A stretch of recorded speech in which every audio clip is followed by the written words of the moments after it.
Fortunately, it's being held in a high security location. The authorities have no jurisdiction there, forcing us to resort to subterfuge to recover our very own relic. You see him pull out a stack of parchments, kind of start unrolling some of them across the table in front of you. So, what we are going to do: infiltrate the casino, steal the holy relic, and hopefully embarrass one of the most dangerous crime bosses in the Freelands. So, are you in? Eyes just shift up to each of you.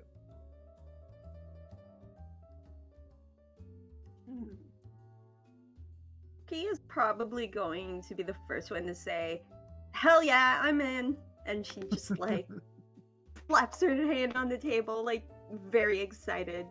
She does this whole like jump up on the chair thing or whatever, if there are chairs. I'm She'll sure just before he's even done talking, you just slam your hand down. yeah. Of course, already standing on a chair, so she could be eye level. What is this? What kind of relic are we talking about here? Unfortunately, you do not belong to the Order, so the details that I can share with you are very minimal. But I can tell you that it is most precious. It is worth a small you've seen in your personal profession. Yeah, says the live stream ended. Oh. That's Oh, weird. wait, no. We're live? Yeah. Well, I mean, on my tab, it's fine. Tech gremlins, we're good. Yes. I think, yeah, Kalen would chime in, like I just said. Oh, yes, I would. I can always use a little more adventure in my life, and a little extra cash for spell components never hurts. Absolutely, and I can promise you plenty of adventure. As long as we're done by evening, my wife is making a stew. If Is that you like have not dinner returned by invitation? evening, that means that something has gone horribly wrong. In which case, I hope that is not. Yes. Tell me about it. That's why I'm here.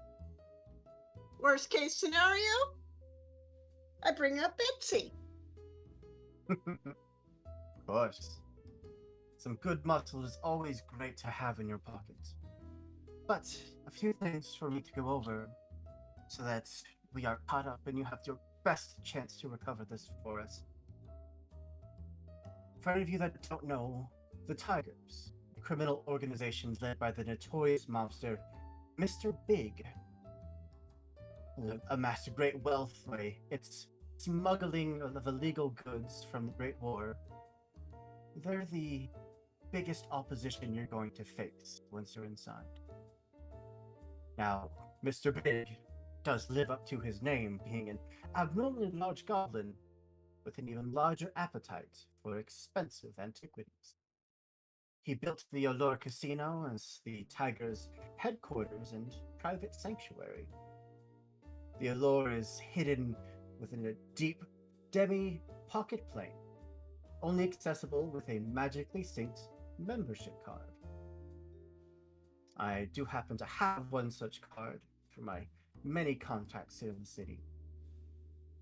Now, I notice that you do all have an assortment of magical finery on you, which should very much come in handy, though weapons are forbidden within the casino. And anyone attempting to bring in weapons will be banned for life.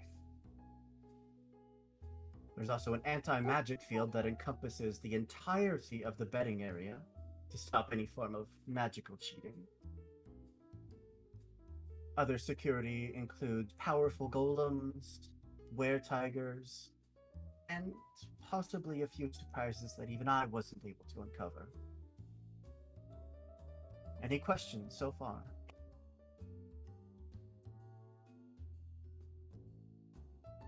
You said that you're Entertainment do they not. have there? I didn't catch either of that. One more time. What kind of entertainment do they have there? Music, dancing, most of it's gambling. It is a casino after all. Folks, a weapon show.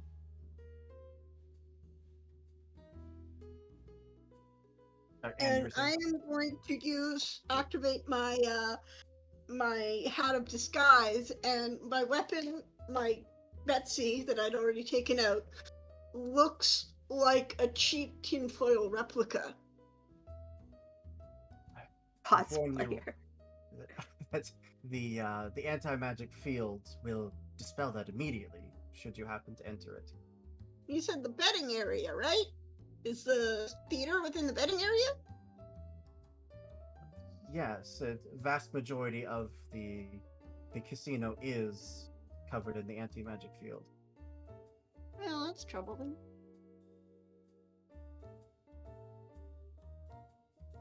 So, and you were saying something? Few questions. Number one, I understand that this relic that we're looking for is specific to your order, but can you give us enough information to be able to identify at least what we're looking for, so that we may retrieve it? Of course. It is very securely locked away in its divinely secured case. It is a golden box, about that big, maybe 2 feet wide. You'll see sigils of the Cloud Spire on it, as well as angelic figures. It would be very hard to miss. So you want us to grab the box as well and not try to open it, just take the whole thing back? Yes, the box is Okay. very important to us as well. And my second question is, do you know of any part of the casino that is not under the protection of the anti-magic field? Well, that brings me to my next point. I've determined that you have 2 possible ways of entry into the casino. One, posing as simple guests there to spend your hard-earned money. Or 2, pretending to be members of the staff. That will get you into the inner workings of the casino. There should be less security back there.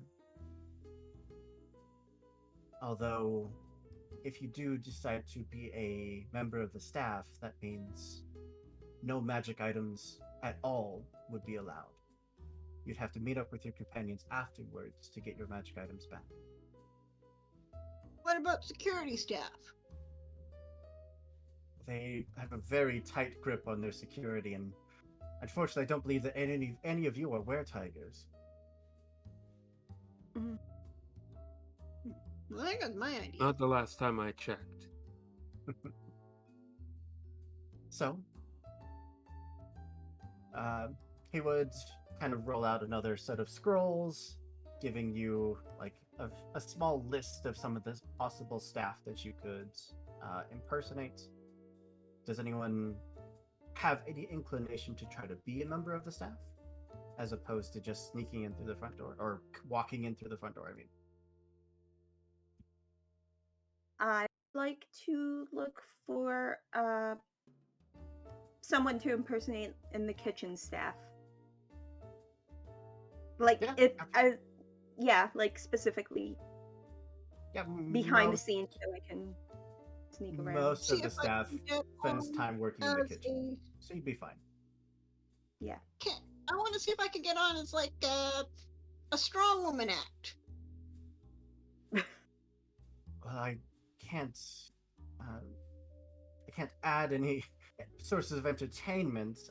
But once you're inside, you could simply convince them that you were there for a performance. Let's do that.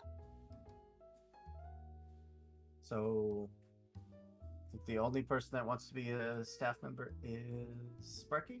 Everyone else is just going as is. It may be helpful, and Kalen would chime in. It may be helpful if we, knowing that we're there together, but we go separately. So one or two staff members would help with our disguise, so to say. I'm willing I to can attempt to be a guest, or, and he would look over the scrolls. What are the options for staff members? They're all pretty similar. Most of the Yeah. staff there does a lot of the same job, whether it's serving drinks, serving food, cleaning, you know, very, very similar tasks.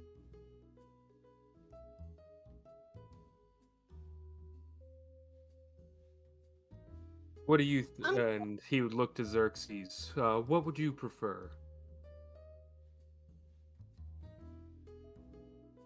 I think you're muted. Sorry, sensitive button. As I understand it, we can't bring our weapons inside as guests, but we could bring haphazard magic items. Typically, yes. I don't know that they might see some objects and claim them as dangerous. It's really just a matter of if we have staff members going in and a guest going in, then slyly slipping them their magic items, right? Ideally, yes. Okay. I can bring in any items that we need to bring in if you guys want to go in as staff members. I'm pretty worthless without my sword, but I do have other things I'm good at, like hiding stuff.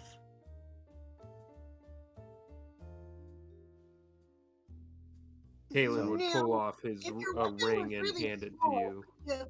Sorry. Oh, no, go. Kalen would pull off a ring and go to hand it to you. Say, please be sure to keep this well protected. And then he would also pull out this strange metallic looking bug. And this as well. They may both prove handy, as I'm happy to. And then he would pull out he has a short sword. He would pull it out of the scabbard and lay it on the table. I'm better with that in hand, but I have a few tricks up my sleeves that may prove useful even without it. Understood. Xerxes will take the items that are passed to them. She takes off her gloves and she puts them on the table. Then she takes off the 2 daggers in her boot, and then one short sword and another short sword that's a little bit different. So there's 2 short swords on the table, and then she's just like, so, you know, I feel a little bit naked without those, but I'm sure. And then she picks up the one short sword. She's just like, hang on to this one. This one's the important one. And then she pulls out her short bow and her ammunition, and she's like, oops, I forgot these. Yeah, and then she'll just pack like her regular thieves' tools, like mundane thieves' tools in her pocket, and she's like, I mean, you know, worst case scenario, I can defend myself without all of this. She gestures at the table full of weapons. All right. You said that So- we just couldn't. Oh yeah, weapons. You said weapons weren't allowed, or were? Absolutely no weapons are allowed. If they find you with a weapon, you have a ban for life.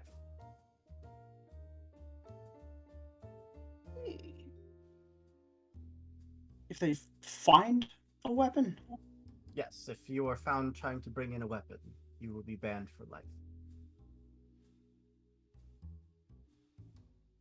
Well.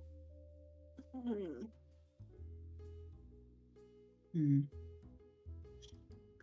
Well, I got these, and she's gonna take her brass knuckles, and she is going to look for some place on her person to hide them. Oh no, she is 100% gonna slip them into her bra under boob storage for the brass knuckles. And any ideas for Betsy? No, I would have no means of sneaking in something like that.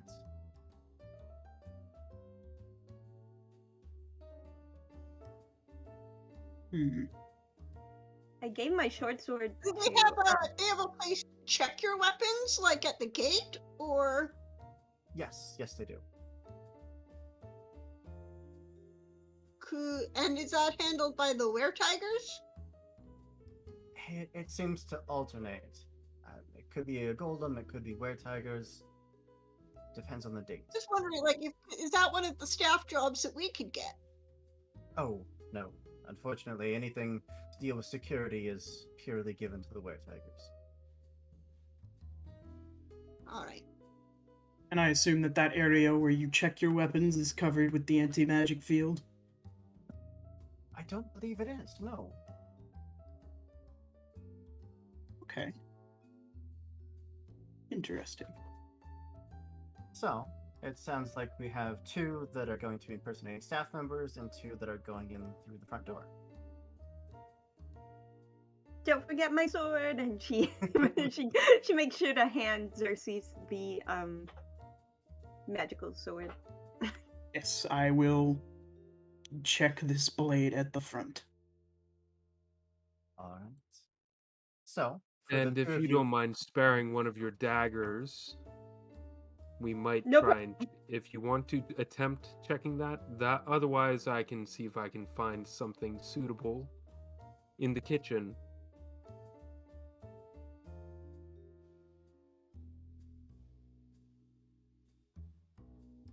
Is the kitchen covered by the anti-magic? No, I don't believe so.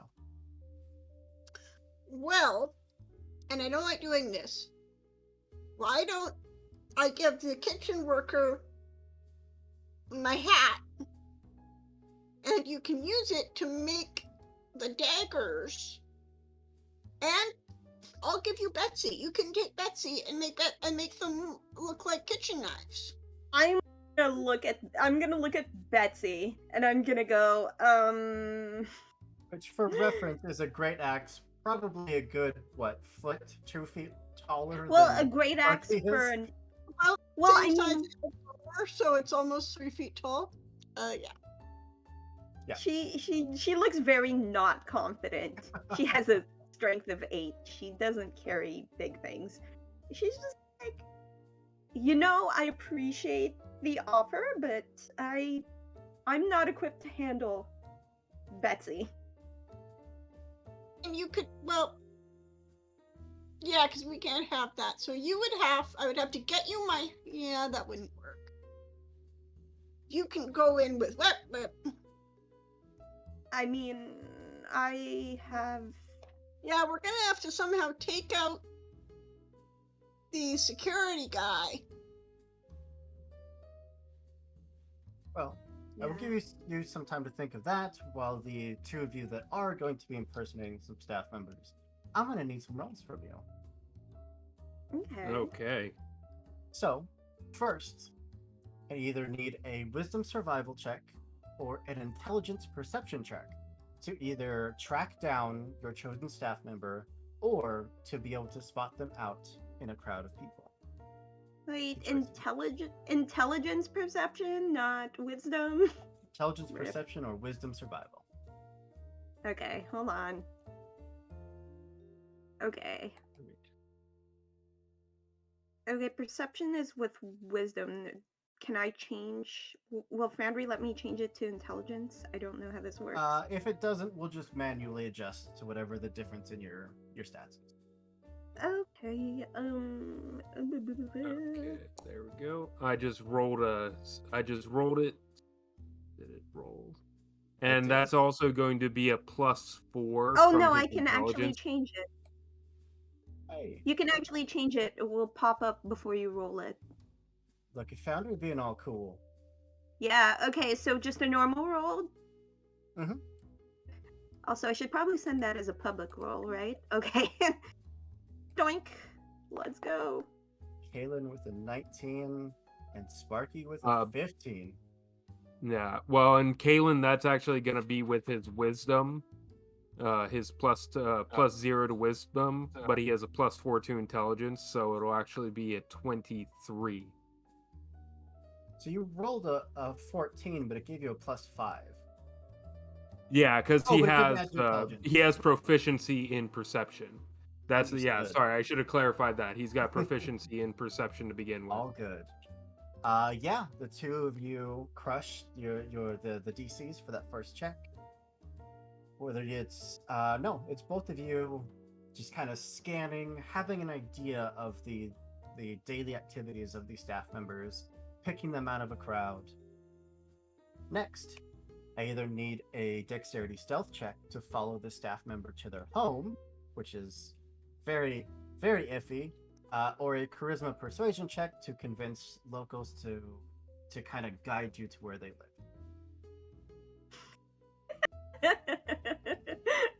Oh boy. This is great. You've crushed it so far.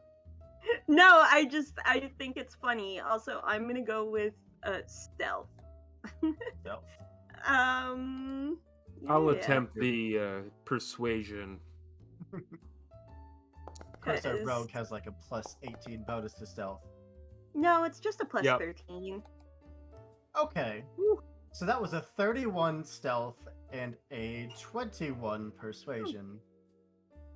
The two of you, no problem, either following your target or simply being very charming to the neighbors to get directed to where they live.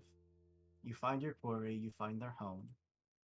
The last thing we need is either a strength athletics check to subdue the staff member and forcibly take their uniform, or a dexterity sleight of hand to swipe the uniform without them knowing.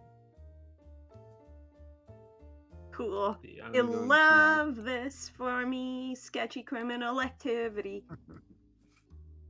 Would love a You know, rogue. it's almost like I built this character to do this sketchy criminal activity. Weird. What's And up? I'm going to go with the sleight of hand because I at least have a +2 to dexterity. And Sleight that is of a hand nope. Oh. Okay. I love this for me. So, while Sparky with a 24, it's like you were never there. That uniform just goes missing. They're probably gonna spend a good hour just tearing apart their house looking for this dang uniform. Never gonna find it. Yeah. Fortunately, Kaylin, you are spotted. So I need a strength athletics check from you. You have no choice now but to subdue the worker that you're trying to steal from. Okay, here we go. Let's see. Ooh, 18. that was very close to a 4. Yeah. I know. Like, Out of sitting here thinking, desperation, you managed to subdue the individual, swipe the uniform. Now the two of you have a very nice set of clean black linen trousers, a colored tunic with a small golden lapel pin in the shape of a 6-sided die.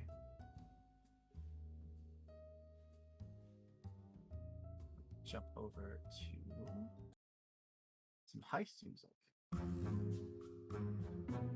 Which again, if I need to turn it down, just let me know.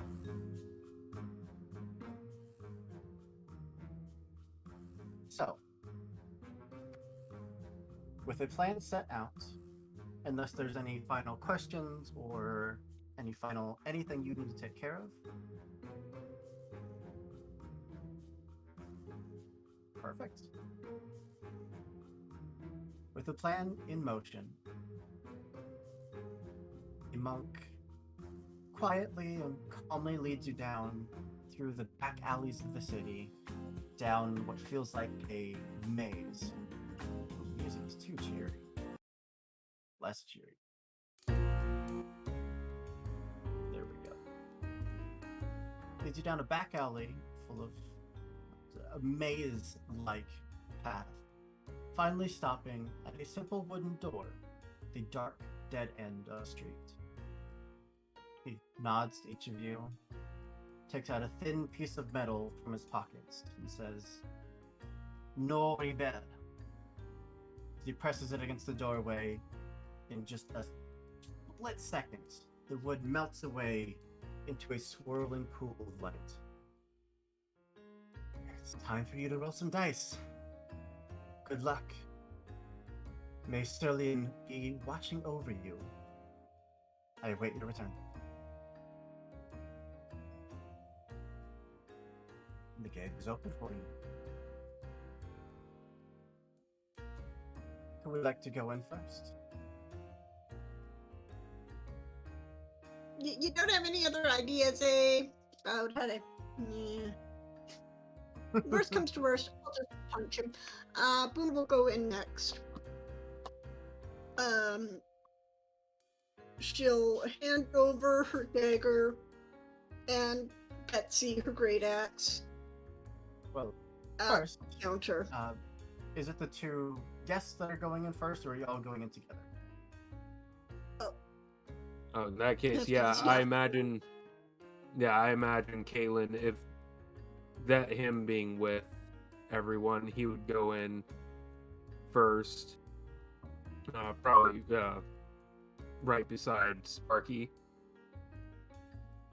Attempt to go through, not through the front door, but through like an employee entrance or whatever. Like she Yeah. probably the wouldn't be moment. going with Boomer and Xerxes. So, Shoot. because this is in a pocket dimension, there is really only one way into the building. Okay, but then oh, okay. I was thinking like okay. All right. So I'd probably want to go first then.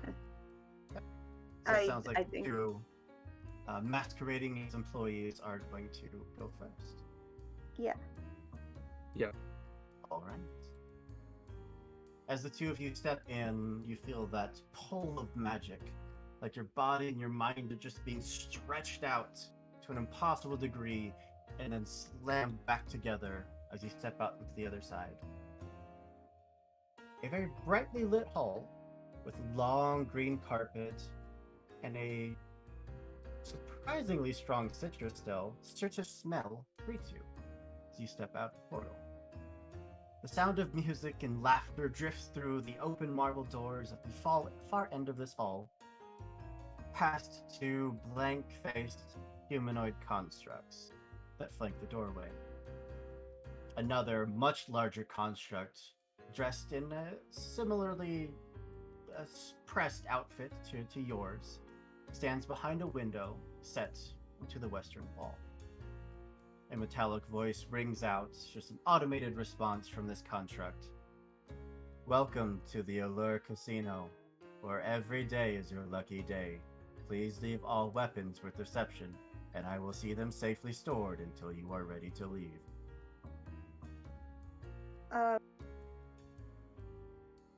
Sparky's gonna Oh, say we're new staff members.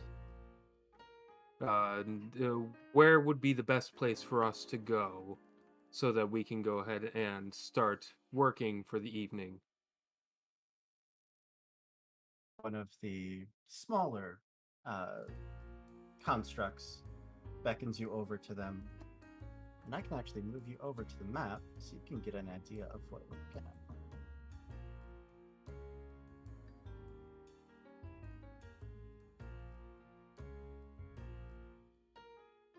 to cover the kitchens tonight, so you could just point me in the right direction, please.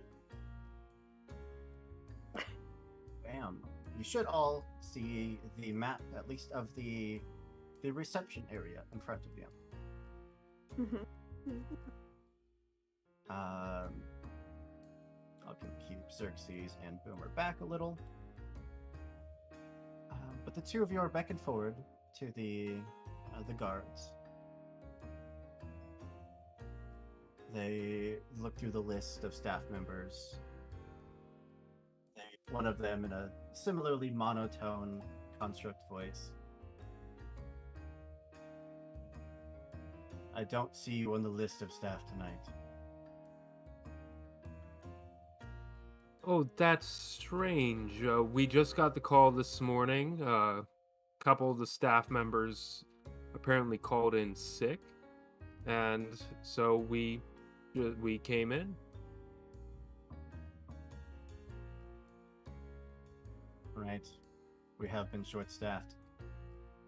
And he would kind of bring you back towards the opening back here on the left side of the hall, opposite the big, the massive construct that asks for your weapons. Which, assuming that neither of you have any weapons on you. Nope. Nope. You open off a door. He taps a few different places along the wall, and the door opens up. And the two of you are ushered inside. Which very quickly shuts behind you.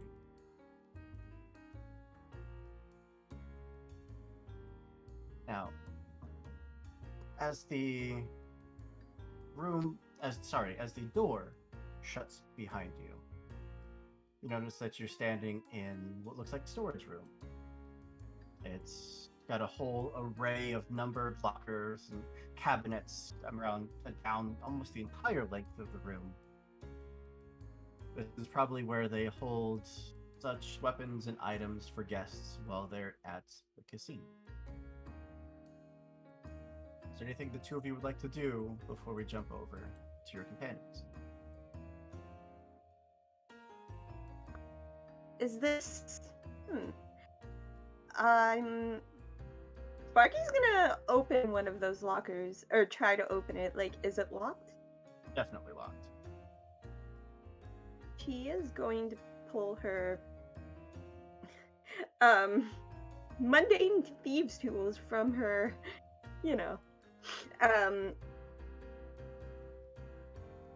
where she stored them, and she's gonna attempt to do a thieves tools thing. So, how long would you like to spend going through lockers? I just want to see what's in the first one. I want to see what's in the Okay. first one. Yeah, you could pick it open. It wouldn't be too difficult. It looks like mundane bladed weapons, nothing spectacular. Okay, but I know that this is here, so if I needed to come back and grab something to stab, Absolutely. is there? Okay, so it's just a storage room and nothing else. Like, there's no hallway, no other door. It doesn't look like it, but they directed you in here so that you could start your shift, so there must be something. But Damn it. Okay. we will Yeah, jump I on think- over. Oh, go ahead. Yeah, Kaylin would just be looking around to see what's in the room. Just would you both give me a intelligence investigation check, please? Okay. Intelligence investigation. Great. Okay. As a 15. I was gonna say his passive is higher. I sent it privately. It's a 20. Yeah, absolutely. The two of you just killing rolls tonight. Before we do jump over, the two of you notice that on the left wall, there are a series of coat hooks that do look a little odd and out of place. There's nothing hung from them. They seem to take up a vast majority of that bottom section of that wall. And it's just a little odd. You give a small tug to a few of them in order. And with a click, that wall just swings inwards.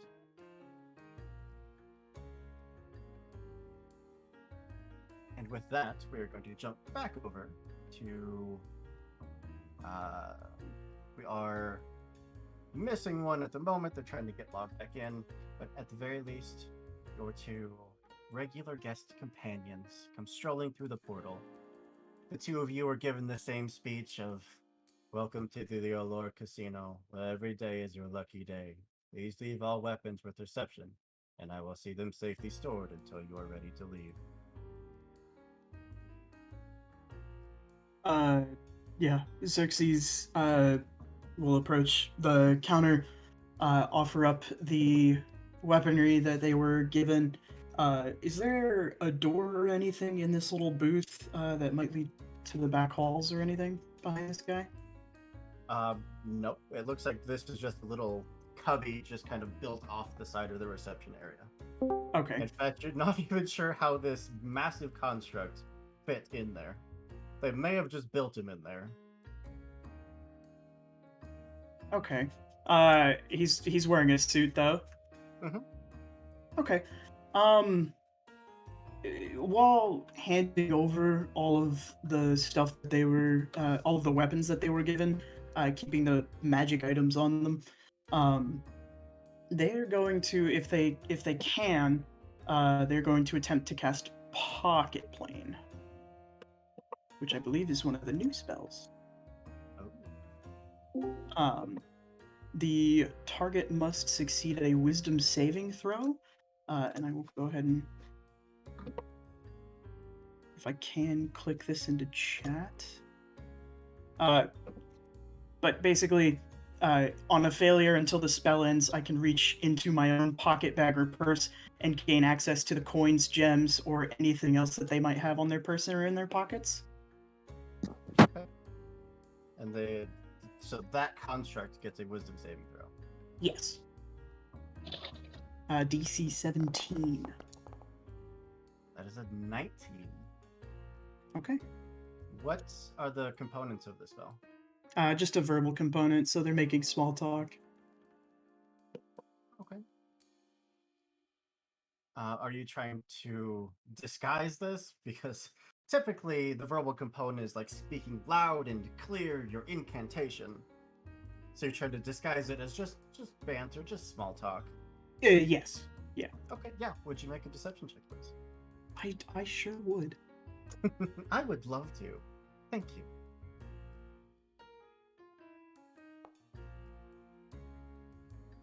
Dirty 20. Yeah, absolutely. This spell unfortunately does not take hold, but the construct's none the wiser. Xerxes will sort of bow to the construct politely and begin to make their way forward. Okay. So the thing I did forget, but the that guard there at the door did pat both of you down, Sparky and Kaylin. Is there anything that they would find patting you down? Are you trying to hide anything? No, she unloaded everything at the meeting, so the Perfect. only thing, yeah, Xerxes has her stuff. Yeah, and same thing with Kalen. And I forgot to mention he probably would have removed his breastplate because he figured I'm not going to be able to wear this beneath these clothes. It'll be obvious, so he figured he would just go plain clothes. The only thing he might have he would have in his pocket would be a sapphire. Yeah. Nothing suspicious about that at all. No. Yeah, so with that in mind, the other two of you would now be patted down. Is there anything on you that they would find onto Boomer and Xerxes? Boomer is wearing like a metal it looked, at a first glance, you might think it's armor, but looking closely, it is 100% a costume made of like a thin layer of metal. She does have her knuckle dusters, her iron knuckles, which she Right. is hiding under her boob. So, Would you, we're gonna go with a contested sleight of hand versus their investigation. okay. Okay.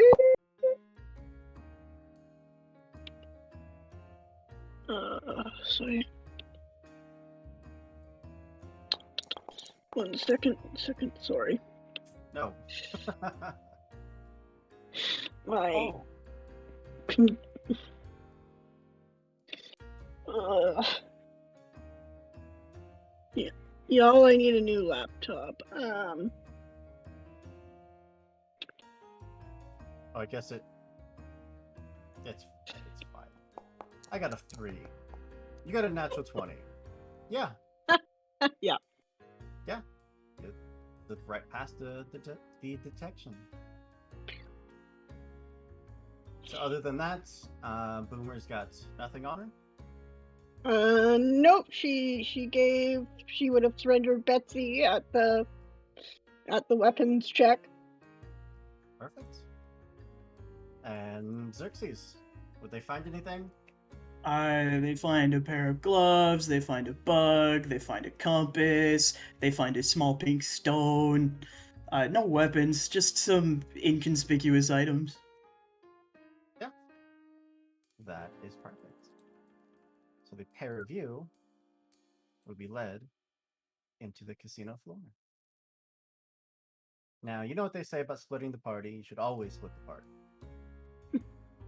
So we're starting off strong and doing it immediately. The two of you that are let out onto the floor. You see an enormous room with a oddly brightly colored glass ceiling. It's almost like there's sunshine shining through, but you know that's not possible on a demi-plane, or shouldn't be. The light beaming down offers this stunning swirling color of light that floats just along the void from outside. Standing near the center of the room is a giant golden statue of a bulky goblin with arms stretched wide over this galactic view. Brightly dressed gamblers sporting animal masks roll dice or play cards at various gaming tables. The air is filled with the clack of chips and the acrid scent of tobacco smoke. Security guards are strategically placed around the room, dressed in the identical uniforms as the constructs. They are constantly scanning the room for any signs of trouble. Though the two of you notice that not everyone is having fun, as an anxious young female, elf from the look of her, is complaining to one of the stone-faced guards something about a missing earring. Hard to tell from this distance, but sounds like that's what she said. She even swears that it was stolen. Across the room, you see a guest that is just surrounded by annoyed onlookers. This belligerent male looks dwarvish from what you can see, and is constantly just spraying beer in this mocking laughter and just these wide, boisterous, voluminous tones and gestures, and everyone around is just getting splashed by the liquid, getting more and more agitated. What would the two of you like to do?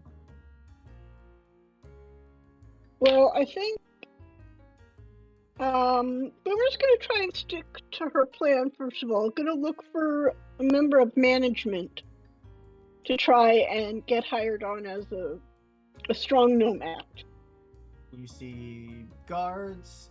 You see what looks like what's it called, the chip exchange, where there are employees kind of lined up ready to take people's money and give you chips. But that's about it, other than the guests on the floor.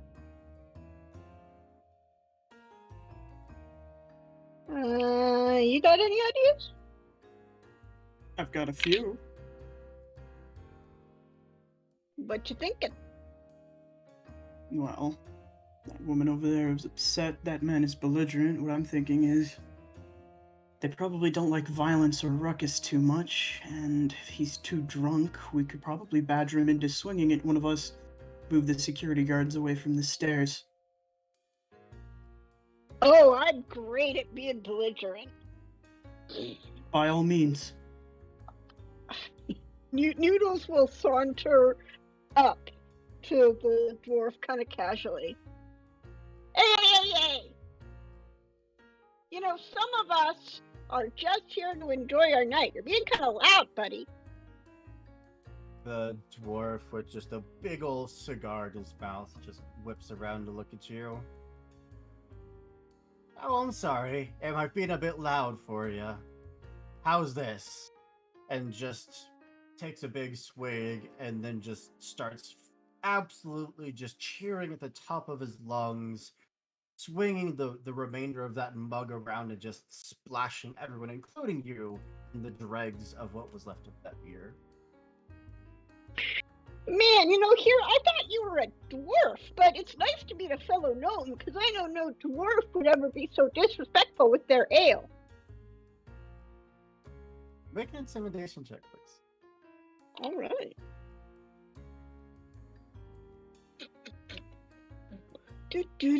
Do. I'm actually good at that. Yeah, definitely with an 18. Mm-hmm. The mug finally just gets slammed down on the table. You call this swill? Good alcohol, really? That you have no idea what taste is. Well, it's nice to be in good company. For one thing, it was clearly enough to get you soused, unless you're even less of a dwarf than I thought you were. Xerxes, you see that like the were tiger guards, all their attention is kind of started to look over towards Boomer and Darcy, knowing probably who this dwarf is and starting to hear the commotion, the tension building between them.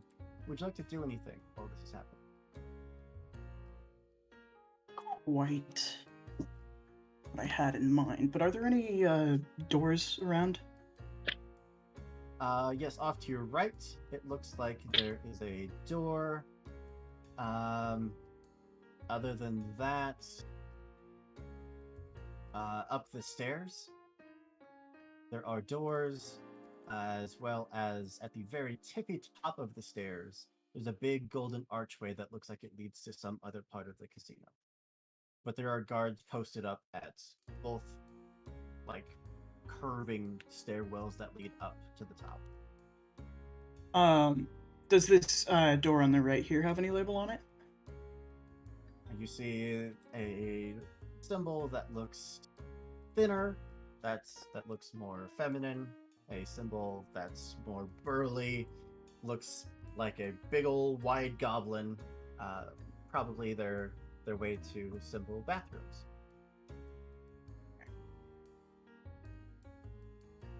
I'm gonna wait just a bit to see if they can draw more attention from the security. And then when that seems a bit more apparent to Xerxes, they will step into the women's bathroom. Okay. You can all see the map, correct? Yes. Okay, just making sure. I'm going to open the bathroom door for you. As we jump back to Boomer, who is now in the face of this dwarf, he just slams that mug back down on the table. I'm going to give you one chance to apologize and to pay for my next round of drinks. Just one. Hey, you know, I'm just here to defend everybody looking to have a good time, and you're coming in and being an asshole. So I'll apologize to you when you apologize to all these other people whose evening you apparently have ruined.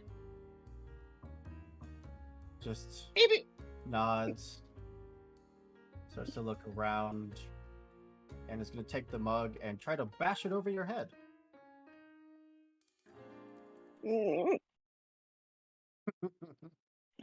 Make your attack.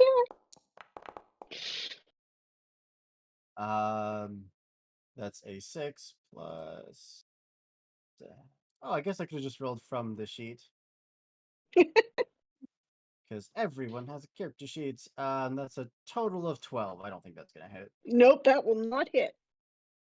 Just whiffs right past you. Just do anything. Boomer will be like, whoa, yeah, buddy, you know what? I think you are pretty drunk. Hey, security, you see this? Okay. At The that guy attacked me. that time, Xerxes, you could slip into the bathroom. No problem. Give me 1 second. What is your passive investigation, Xerxes? Passive investigation is going to be 14. Damn. Sorry, passive perception. Passive perception is even better at 16. Okay. What, damn? As you step into the toilet, hearing that commotion going on out on the floor, you see there's a handful of stalls that are closed. Most of them are opened and available. But your eyes just shift down towards the floor, towards the corner of that first stall, because you see a glint for just a moment. Is that stall open and available? Uh-huh. I'll go ahead and step in and see if I can't figure out what was glinting. Yeah. Step into the stall, shut the door behind you, glance down, and you see a beautiful diamond earring there just lying on the floor. Oh. Well now. Someone didn't want to lose that. I will take the earring and just kind of keep it hidden, palmed in my hand, and step out of the bathroom. By now, you see that the guards have descended upon this dwarf and Boomer both. But as we jump over, the pair of you that found the secret doorway into the kitchen, you peer in, and oh, come on. Where are you?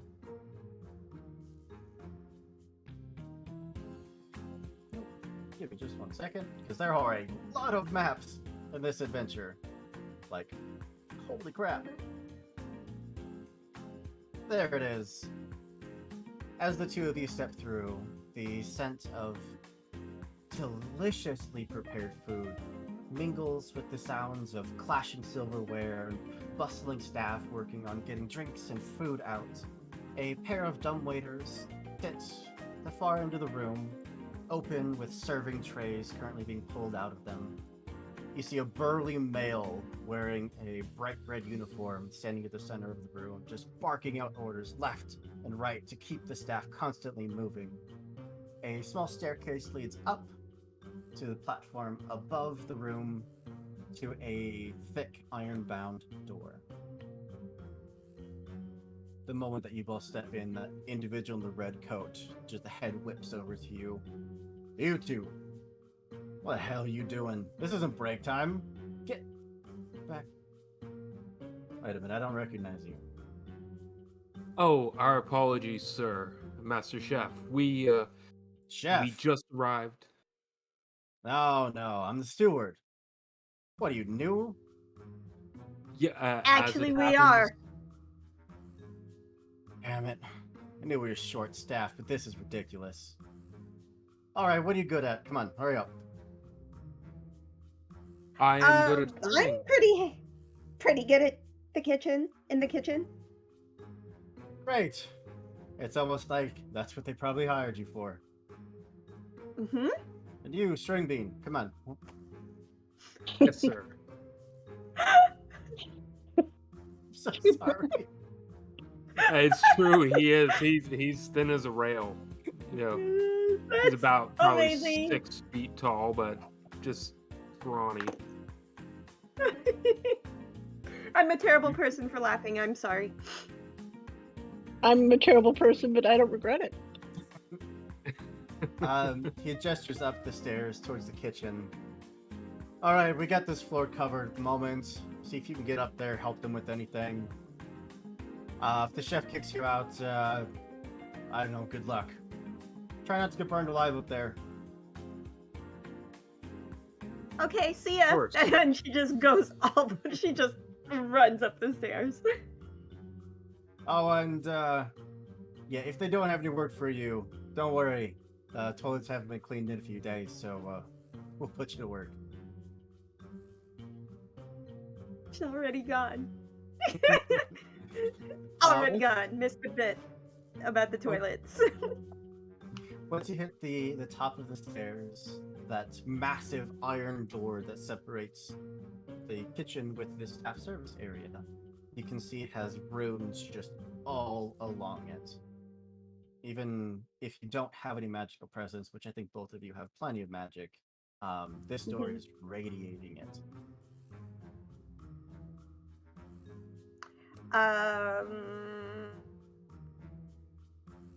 I attempt to cast Detect Magic for a few minutes and see if it works. So What are I the don't waste a spell components slot. of detect magic? Let me double check that. Boop, boop, boop, boop. It is verbal I- and somatic. There are no components. Yeah, I just wave my hands around and do magic. The moment that you start casting the magic, that door flares to life. The room starts blaring red and white lights as an alarm spell goes off. Oh, That that's what it individual is. at the base of the stairs, like, runs over, looks up. What the hell did you two just do? I was just curious about this thing. I didn't know what it was, so I poked at it. I didn't actually do anything. Don't worry about it. You poked it. Get down here. I'm looking for the chef. I thought he was here. If we can't trust you not to touch a door, I'm not going to trust you in a room full of knives. Get down here. Okay. The pair of you are going to be given trays of hors d'oeuvres, of drinks, little like order books, so that you can go and start helping guests. And they're going to kick you, the two of you, out into the main floor. Excellent. All according to plan. God damn it. So, as the two of you do step out, you see there is a hefty commotion going on. As Boomer is currently being descended upon by a number of the Were-Tiger guards, as it looks like Boomer was part of an altercation. Boomer's holding her hands up. I didn't strike him. What would the I three of didn't- you now like to do? As Xerxes, you see your two companions being just shoved out into the casino floor. Yes, I have 3 things I would like to do. Hit me. I would like to, as they come out of the door, I would like to stroll past both of them and this guest at the table here, in line with them. I will slip the 2 of them their designated items, whatever they gave me. And then the third one, I will slip the diamond earring into one of his back pockets, just sort of hanging out, as I make my way over to the stairs and wherever that woman was complaining. Well, you give me a trio of sleight of hand checks. Can I- Assume that your can I- friends are assisting you. May Can I I- use my channel divinity? Am I capable of doing that in here? Because I can get advantage on sleight of hand checks with one of my channel divinities. This Can I- area can I- is 100% in the anti-magic zone. Okay. Does That's that covers divine magic as well as arcane magic? Of course. People can cheat with divine Can magic just as easily as arcane magic. Can I do something non-magical and just give Xerxes a slap in the butt and like bardic inspiration? That's not magical, is it? I don't think it is. I'm But just because like, your friends, I assume, are helping you, you would have advantage on this. yeah. Well, it. You also get a inspiration, whatever the You get die. D10 It's like at level 13? Oh, good. Well, I'm a bard 6. Oh. So it should be a... I'm. D6. It's an It 8. should be It's six. okay. Let me double check on that. But you gain an inspiration to add to your roll. Okay. You just want me to roll 3 in a row? First for Yeah, Sparky's stuff. Sorry, go ahead. I was gonna say Kaylin at the same time, probably not seeing what Sparky was doing, but seeing Xerxes coming up, would lean in and say, "Oh, would you care for an hors d'oeuvre, sir?" Of course. Yeah, so roll first for Sparky's stuff, and then for Kaylin's stuff. It's a 16. With advantage, thankfully. Sparky is I going didn't to be want- oh, hired. Sparky is going to be fired for sexually. Okay. Here's the advantage sexually- roll. Natural 20. Natural 20. Nice. Nice. The second sleight of hand also at advantage. Okay, 15. 15. And then this last one I cannot roll with advantage, correct?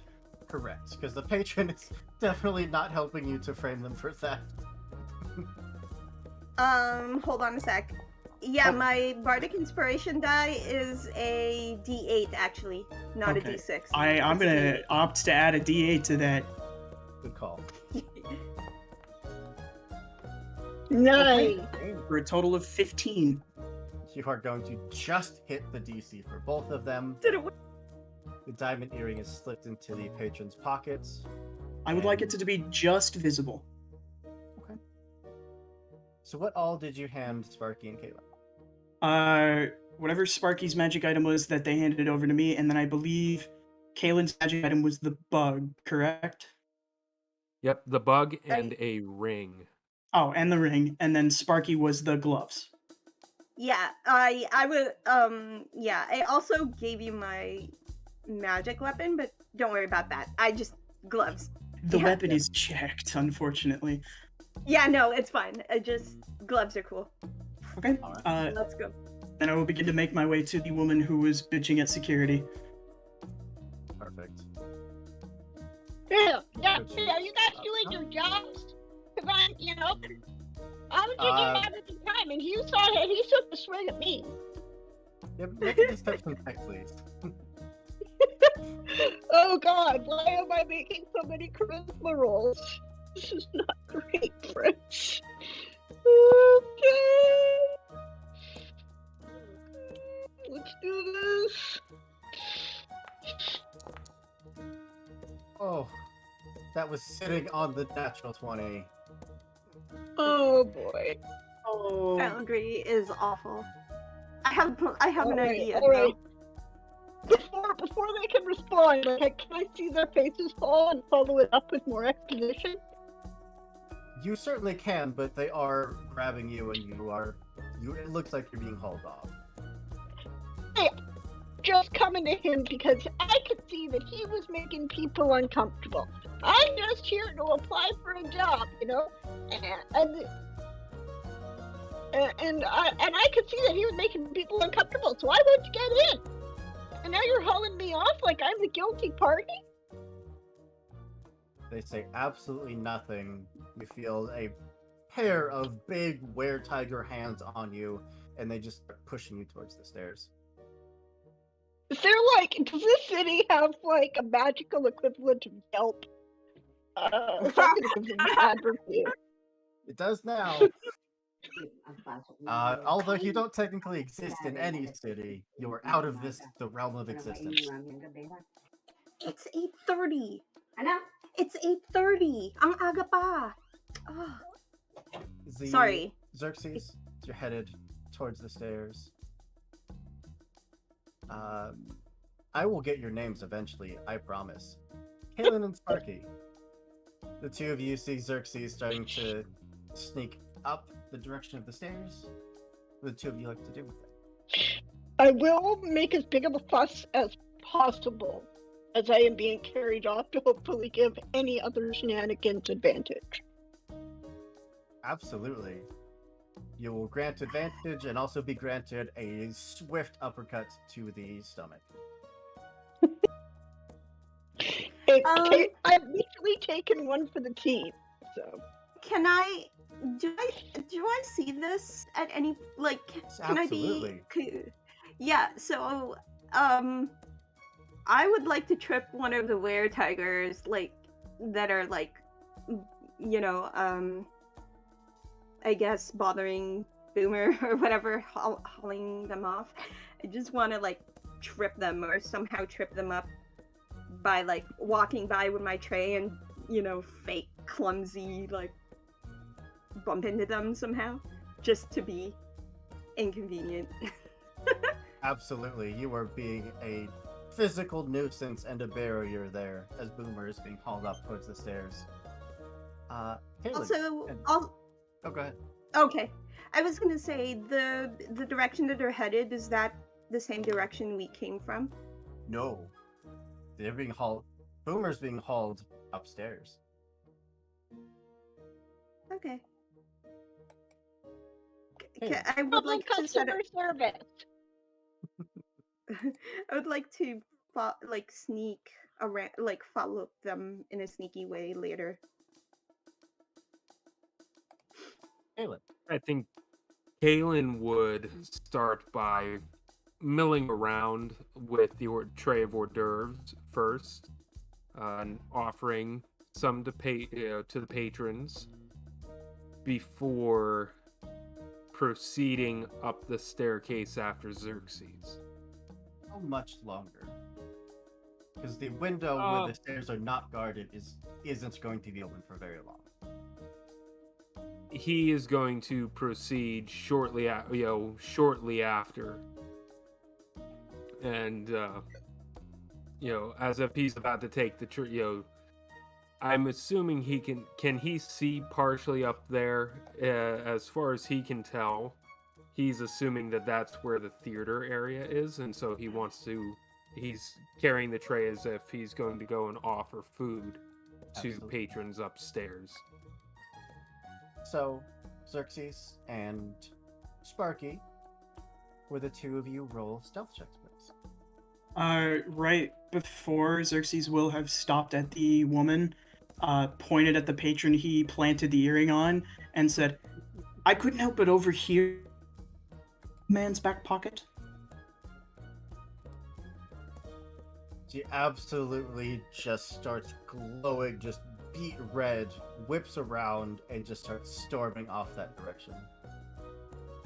And that is when Xerxes will begin to make their way upstairs. Stealth with advantage. Between your own deception and your companions creating a huge scene. Oh, it's with advantage? Mhm. It is. Okay, let me I mean, I rolled a 25, but Oh no, I could roll higher.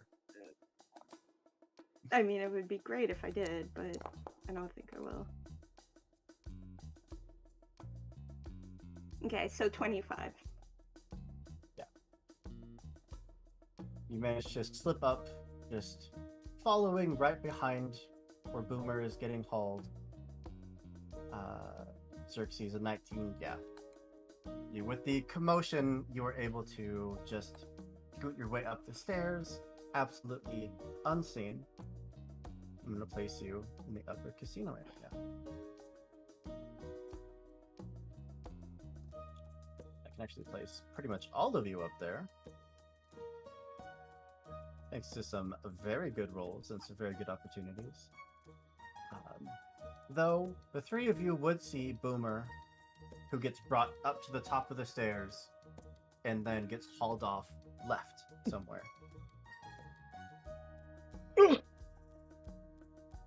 I'll stop struggling once it's no longer a benefit to the group.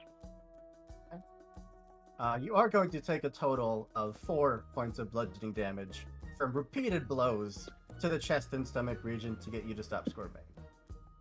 Yeah, that's fair. But the 3 of you that reach the top, you see the kind of lounge area. You see what looks like an entertainment stage. A shining grand piano sits on an empty stage at the center of the upper floor. The air up here is even more thick with that scented smoke. And very obnoxious laughter that hasn't quite carried downstairs, but now that you're up here, just fills this space. Most of the gaming tables up here are crowded all with these individuals wearing thick black leather vests, all bearing the symbol of a horse embroidered in silver thread. But who we need to jump over to is Boomer. All right. Boomer, you are pulled away from your friends, you're pulled around the corner, up the stairs, and into what looks like an office. Yeah, I did want to talk to management. Sitting there at the... Oops. Sorry, that was the wrong song. That's the right song. Sitting there at the big mahogany desk, just watching you be pulled in, is a heavy set goblin, much bigger than any goblins you've seen before. An absolute, just permanent smug look plastered onto his face. He watches you be brought in by the guards. They sit you down. They keep their hands on your shoulder. He takes out a cigar, lights it up. Hasn't said anything for a good 10 seconds now, has just been staring at you. Boomer puts a bemused smile onto her face. It probably doesn't work as well as she intended because her teeth are in fact sharpened to goblin-like points themselves.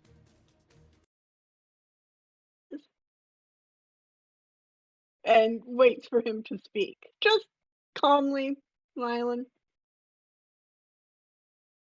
So to paint you a picture of what Mr. Big's office looks like.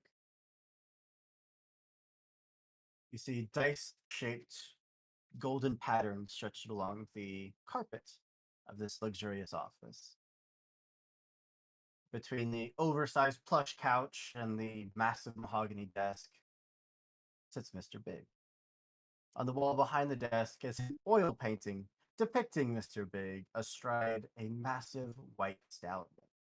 The motto, "Green is gold," is etched in a stone banner above the portrait. Looking at the walls, you see that it is indeed a one-way mirror that looks out onto the casino floor. There's a golden safe on the far end of the room, in between the pillars that lined that centered that one-way mirror.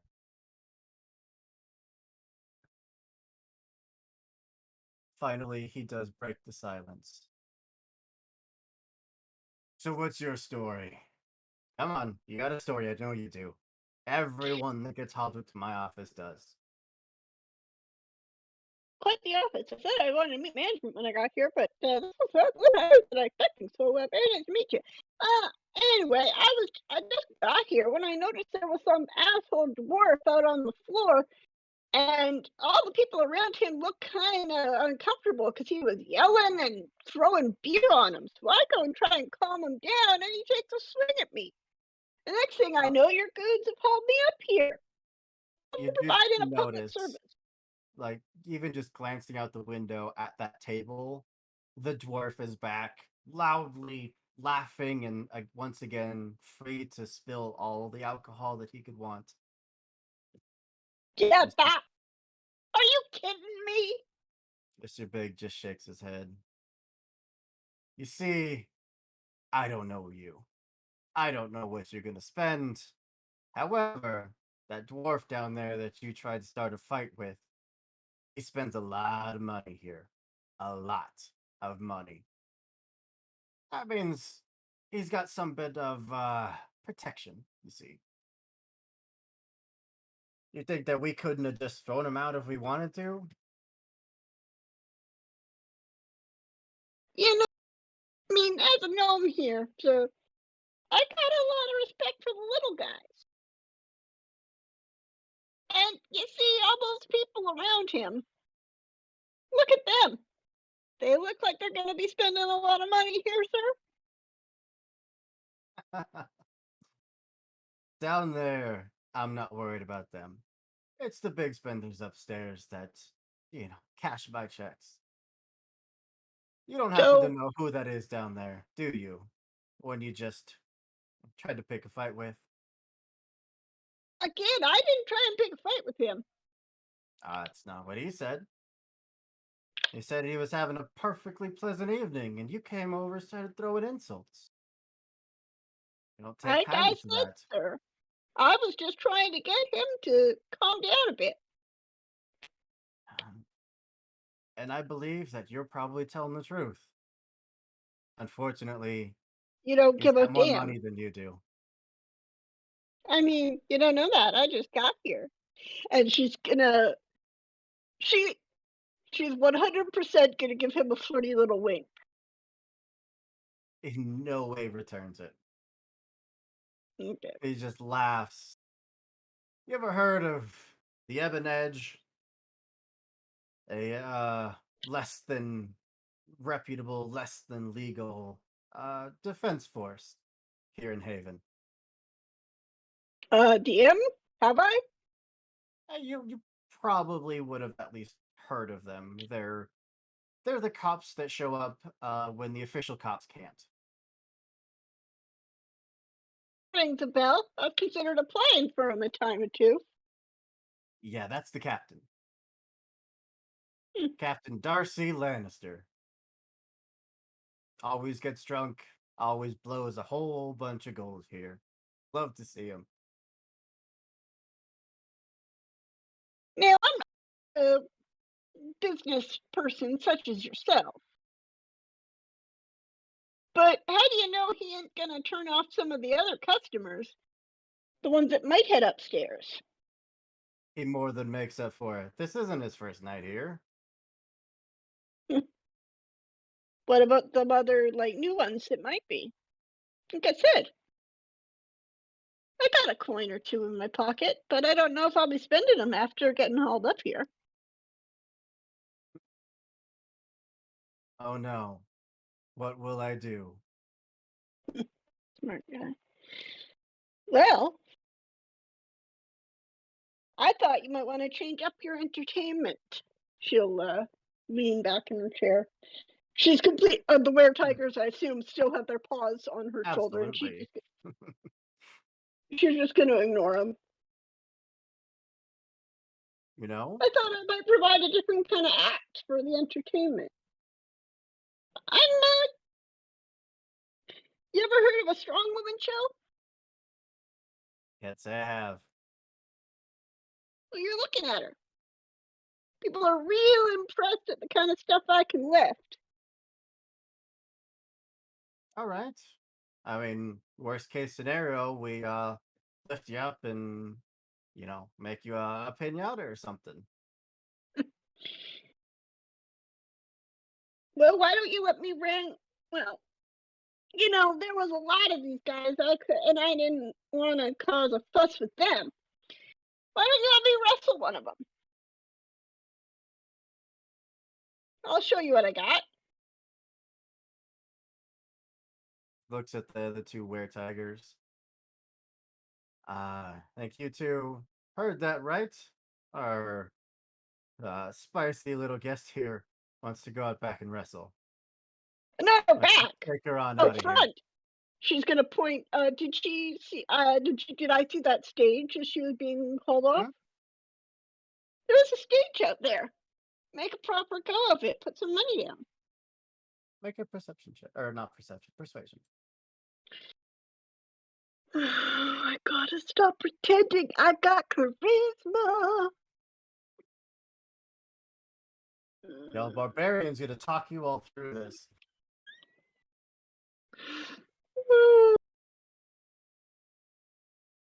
Don't feel like at any sort of advantage on this. I technically gave you disadvantage, but you have a compelling enough argument that I just evened it out. All right, come on, public roll, come on. Why is it not working? Oh well, I'll just. May have to refresh Foundry. All right. Well, it doesn't. I don't get anything added to it anyway. Yeah, it's still a 17. Hey, Yeah, maybe. We'll see if those two come back giving you a glowing review. We'll see about getting you a spot in the schedule. appreciate it. Appreciate it, sir. As this is happening, jump back into the casino, where the three of you stand there on the upper floor, seeing this biker gang absolutely just making a horrid ruckus. What would the three of you like to do? Get my weapon for God's sake. Kalen would proceed over to the nearest member of the gang, and coming around the individual, he would say, "May I interest you in an hors d'oeuvre? Or any other food that I can obtain for you?" The Durgar that's been just, you could see there's like a pile of drinks there on the table next to him. Yeah, you know what? Just keep bringing the food. Just yeah, I'll take. He just like reaches over and like sweeps the arm along your tray of food and just like dumps it onto the card table. Yeah, just keep bringing it. It's fine. Put it on a tab. Mr. Big knows we're good for it. "Of course, sir." And Kalen would then turn around, and does it appear like there is a kitchen area or an area where they are staging food for servers to continue bringing to the patrons? All right, here Yeah, that's and what I was gonna say. I here, assumed those two two spots. buffet tables. Gotcha. Yeah, and he would proceed over to the nearest table. Does it look like there is any silverware? Oh yeah, absolutely.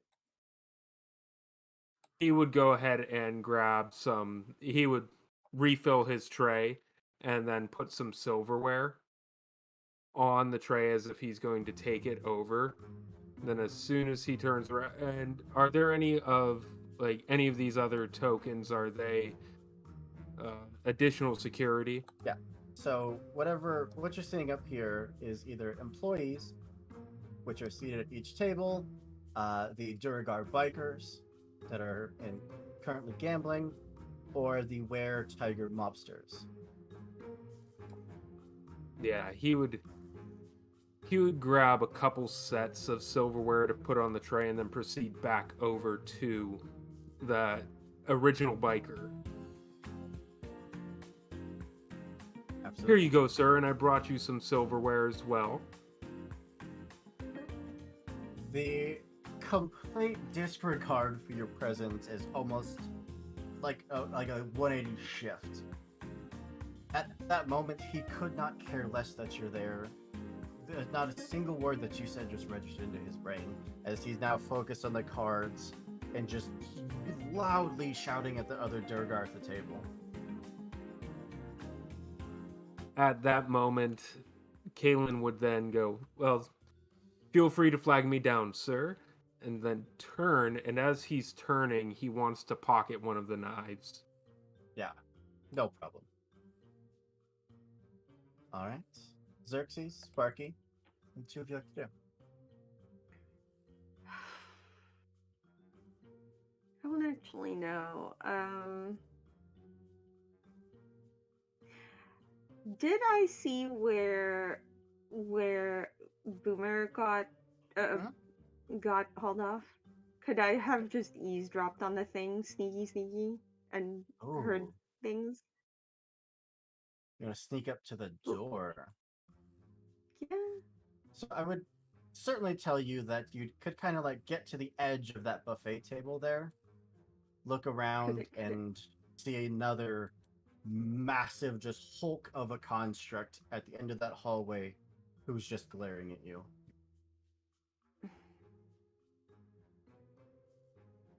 Hmm. Between that and the patrol of were-tigers, it would be very difficult to get up to that door to overhear it without being seen. Uh. So I'm gonna go over with my plate of hors d'oeuvres at the nearest were tiger, Mhm. and I'm going to say, so what was that earlier? That was a bit of a ruckus, and then she'll offer like hors d'oeuvres to the were tigers. Obviously they've been working. Just What's like your passive insight? that's a +10, right? Yep. It's my insight. 21. Oh my god. Okay. I mean, while the were-tiger does look at you out of the corner of his eye and just kind of just nod, half listening to what you're saying, you can see that this guard and the other guard posted across the room are staring at these Duragar. Like, you can see the foot kind of tapping, like the arms are folded, eye occasionally twitching. Like, they are waiting for something to kick off so they can intervene.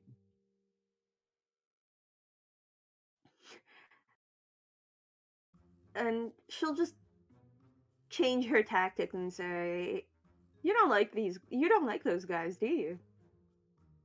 And she'll look in the same direction as the one were tiger. I don't like anyone who comes into our casino and causes trouble.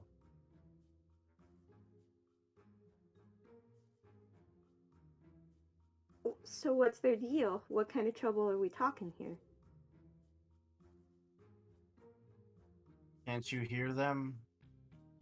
Can't get a Oh, moment's peace with them shouting and spilling drinks and harassing the staff.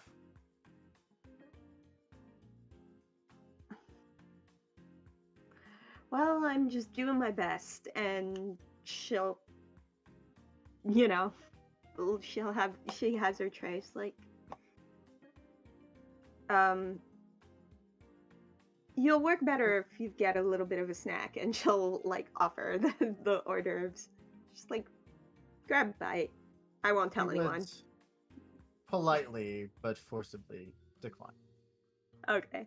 Um, the other thing I would give you is that just because you have been up to the door of the kitchen, Yeah. you and Well, I went up to that door and I was like super curious. I probably should have tried to figure it out the mundane way, but it felt magical, so I was like, you and Kaylin have kind of more of an idea of what the layout looks like.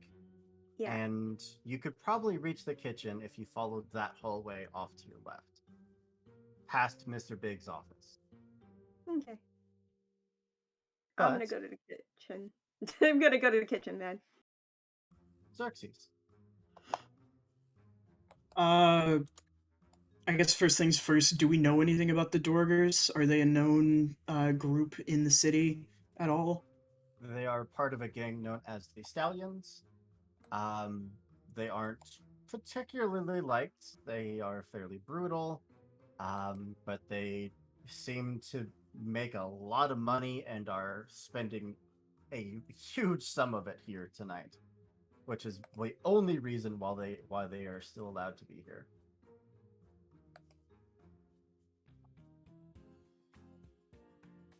I guess Xerxes would probably just meander about the various tables here and listen in for any gripes anyone may be having. Just trying to get a beat on something that they can play off of.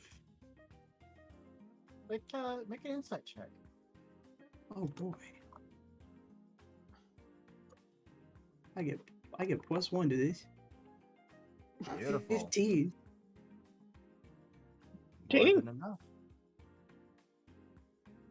It's not that anyone necessarily has any gripes, but you can feel the tension between them as like the alcohol is starting to loosen their inhibitions. They're starting to get more aggressive with each other.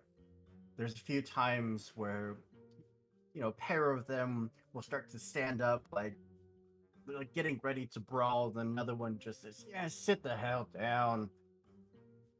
It's very much a powder keg just waiting for a spark. If my two compatriots are watching, they do see Xerxes smile. Their wife and them like to play argue a lot, so they're really good at starting arguments. So they will round up one side, kind of nudge the other guy, one of the edge guys here, while sitting down, and just kind of lean over. The other side's way too rowdy. They're talking whole lot of shit about this side. They don't think that you guys are gonna earn them any money playing. And I just couldn't listen to them talk bad about anyone, so I moved over here. Would you make a deception check with advantage? I feel like I had an idea about going to the kitchen, but I want to watch this first. Sparky's just got food and is passing it around, like doing her job. I want to see how this plays out. There is a moment from where you are, Sparky and Kaylin, that you just hear someone just shout, "What did they say? Oh, hell no." And a small squad of these bikers just start marching their way towards where the side that you're on, just knocking over chairs that were set up around that stage, pushing over tables, knocking over drinks. And they start getting into the faces of their companions. At the moment, it's only just a shouting match at the top of their lungs that is even starting to reach the downstairs. But it's only shouting at the moment. And Xerxes have followed the angry group back. Absolutely.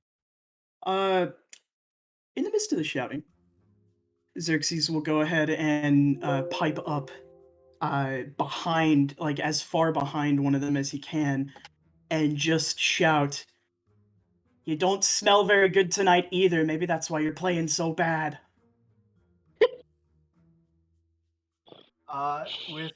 With the 15 that you've already rolled, the three of you would see this very beautiful setting full of perfectly manicured plants and perfectly clean tables, and this scent of citrus that kind of just fills this upper deck has now erupt into a literal bar room brawl. Boomer, as you are being hauled out of the office, your two escorts see this brawl start going on. They just look down at you. "Don't move." And they just take off towards the brawl. She just like sends them a salute. I would like to take the opportunity during this brawl to do a sneaky sneak Oh, okay. away from everything towards the kitchens. The four of you just hear this boom, boom, boom, as the Casino Brute, the massive construct that was standing in front of that hallway, has come up, starting to head towards where this brawl is going down. Now, with the were tigers having joined, trying to separate, there's over a dozen individuals that are now breaking tables, they're breaking paintings, glasses just being shattered and scattered everywhere. Um, there is absolutely no need for you to roll. You could get a natural one and beat the DC by a ton. Xerxes will lean over to their companions and go, "That's our cue." Great. Yeah, Boomer Let's would have move. saw this. Can I make a perception check to see if I can find my friends? Oh, I already assumed that the four of you were together. Okay. Yeah. So, the only other thing I would, because you were on that far right, Xerxes, you did see Mhm. that the hallway also curves off to the right. Yeah, I was gonna ask, would I be aware if that Hulker was also moving towards the commotion at all? Because I think Xerxes would probably want to cover both flanks if possible. Yeah. Not at the moment, but it's only been like 5 or 6 seconds. It's entirely possible it could be on its way. Okay. Boomer, why don't you go with Sparky down that way? Kaylin and I will wait for the large one to move from that side. Sure you don't want me to punch it? Please do not punch anything. Fine. Not yet. You will know when the time is right. Alright. You could get Bertha, I'd appreciate it. I'm Let's working go. on it. Yeah. How are you gonna contact us? You'll find out. Great. You Don't know worry, that we're just supposed to be move. mischievous to them, mysterious to them, not to the rest of us. Alright. I'm just gonna make a run for it. Yeah. Vroom! Like So, like a halfling with zoomies. Sparky and Boomer, the two of you head off left towards the kitchen. Xerxes and Kaylin, the two of you head off right towards unknown.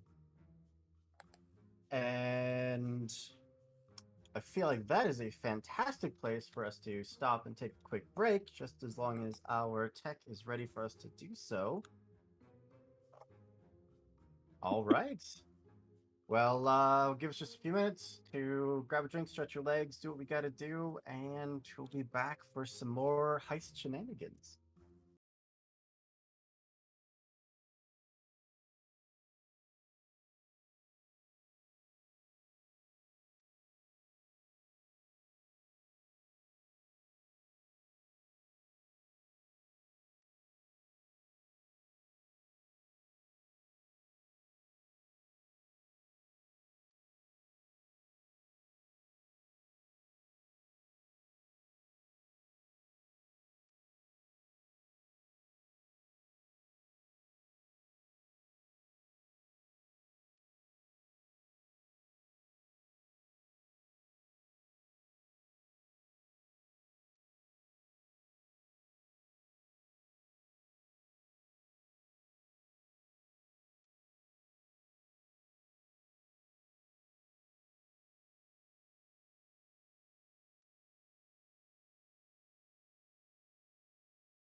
And welcome back. Where we left off, our Oceans 4, Demiplane 4 were once again splitting the party, which they always recommend you do. As half of our numbers went left towards the kitchens, the other half went right towards who knows what. To get a roll out of the way real quick, a 4. Perfect.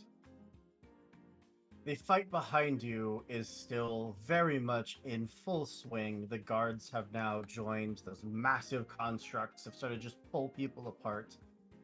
Though the sound of the brawl fades for Sparky and Boomer. You pass by one door, you pass by a second door, eventually reaching the end of the hall, where you see the double doors that lead into the kitchen. What would the two of you like to do? I would like to see who is in the kitchen. Open those for you. Peering in through that window, you see I know what I want to do. Sorry. a massive fire elemental currently manning a stove, just lending its flame to all the heating apparatus as the food is just sizzling all around him. You also see a couple imps that are just running things back and forth, frantically running around the kitchen, trying to get everything set in its proper place, trying to handle the ingredients. And I then would like to you go see in one there. smaller individual in a just pure white chef's coat with a chef hat. They look like what you'd probably recognize as a genasi, like a fire genasi. Okay, I'm gonna go inside, and I'm going to say, as a joke, I'm gonna say, "Hey, where's the fire?" And then like try to pass it off as a really goofy joke, and then I'm gonna say, what am I gonna say? So who's in charge here? That's what I'm gonna say. The imps all just look back at the chef as the figure you see has this kind of thick, like iron collar around his neck. The eyes just look up to you for a brief second, and then back to the dish that he's currently preparing. I'm in charge. What? Let someone complain about another dish. I'm gonna say, actually, I'm here because of insert mentor's name here. I'm gonna name drop it and see if the chef recognizes the name. The perfect knife technique that you see as he's cutting along vegetables just kind of slows. Huh. So, what do you want from me then? It's not about what I want from you, it's what I can offer you. And I look directly at the collar around his neck. Can I tell if this place is affected by the anti-magic field? I guess it's not if his Yeah, collar yeah. thing. Yeah, it's not. So while she's attracting all this attention, Boomer is going to use her hat to transform into a a generic human. Yeah. Brown hair, brown eyes, tan skin, Human. wearing the uniform. Actually, I would. what are the Mhm. supervisors wearing? Like, are there some? Can I identify people that look like staff supervisors here? Only individual that might be considered a supervisor would be Mr. Big. He doesn't delegate? Man. I Okay, would so like. boom. Yeah, no, I'm gonna try and yeah, I'll Oh just sneak no. in and follow and hold my wait until I can see something interesting to investigate. I would like to cast Dispel Magic on the chef's Oh, collar. okay. So, as you step in, that clanging of pots and pans from the imps kind of dies down, and they all just look at the two of you. You head over to the chef, who is a. For anyone that doesn't know, the Genasi are kind of like humanoids, but with elemental influence, like kind of reddish, blackish skin. That parts of it kind of almost appear to glow, like there was lava underneath the skin. But you get up to the collar. He's still kind of looking down you a little bit distrustingly, but doesn't say anything. You cast Dispel Magic? Yep. At what level? At the only level I can cast it, which is 3.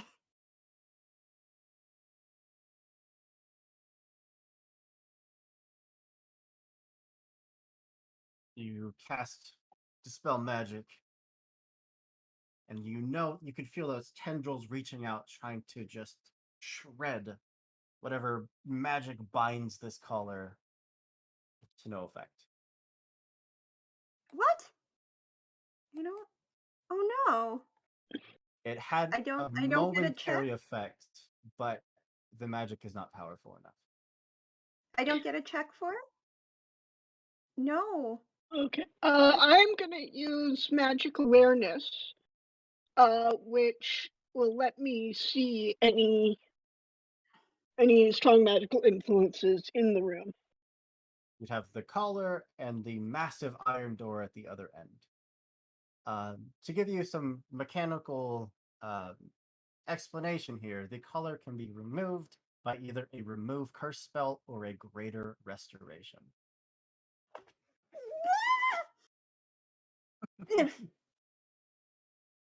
You know, if we had a way to contact the paladin, we'd probably Or come in handy right now. just I breaking have it. I have a Or Sorry, just go ahead. question though. Yeah. How far away is everyone? Could I cast message from here? Are they Um, 120 feet away? well, that is a beautiful segue for us to jump over to see where they are at, and then I can answer your question. It's a good question. Where are you? I may have to do a little bit of measuring. Where you at, bro? Message spell. Giving. Oh yeah, with even just with a preliminary measure, 100 feet isn't going to even reach the other side of the building. It's okay, so it's 120. Oh, ball sacks should have gone with sending. Darn. Well, the This two of multi-class is you balls. sneak past the massive construct that just strolled past you to start breaking up the fight. You are now staring down a long hall. At the very end, it just comes to an abrupt stop, but there's 3 separate doors to your left between you and the end of the hall. Okay, we need to get Shall into we a try place them where in I can order? cast magic. Would with Xerxes saying that, would Kalen be able to tell if they are out of the anti magic? You know, would he What? be able to feel it because as a wizard? Oh, I'm sorry. There's technically 4 doors. There's one immediately to your right, and then 3 more ahead of you.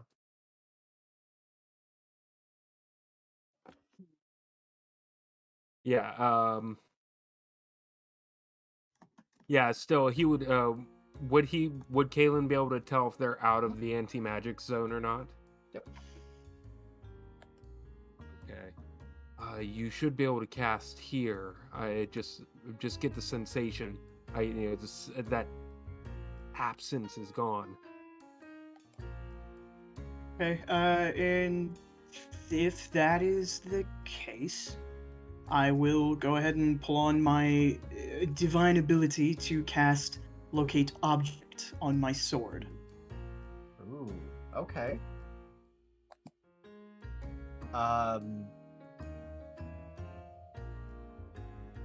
guess they didn't really have a chance to tell you where everything was stored.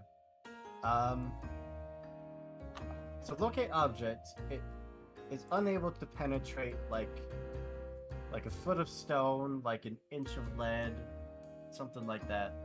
The spell can't locate any object if any thickness of lead, even a thin sheet, blocks a direct path between you and the object.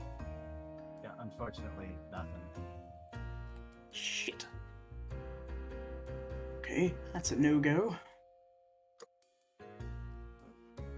The fight is starting to die down with the help of the guards. Let's pick a door. Cool. Why don't you go check a door down the hall? I'll check this one. And Kaylin would immediately turn. Does it appear locked? No, you said no. Yeah, if it's not locked, he would go ahead and immediately go try to open it. Xerxes, Kaylin just disappears to that door to your immediate right. What would you like to do? I mean, Xerxes knows roughly where the roughly how if the check-in counter were relative to him, it would be the furthest down. So Xerxes is maybe going to go halfway down and see if there's a door close to that, but not quite there. Right now, you're on the upper floor. Right. So the Okay. reception counter was down on the base floor. Okay, then how about we just pick this door right here, right in front of... Perfect. Let's throw you on in. In fact, let's throw both of you on in. Starting with the one that I am going to probably most enjoy. Kaylin, as you step in, you see a room full of mechanical devices, multiple charging pads, as well as a small desk in the center of the room. A vast majority of the interior is a one-way mirror. It stares out into the floor of the casino as well as the upper floor. And you are surrounded by 6 different construct guards, all just standing there, motionless. Oh boy.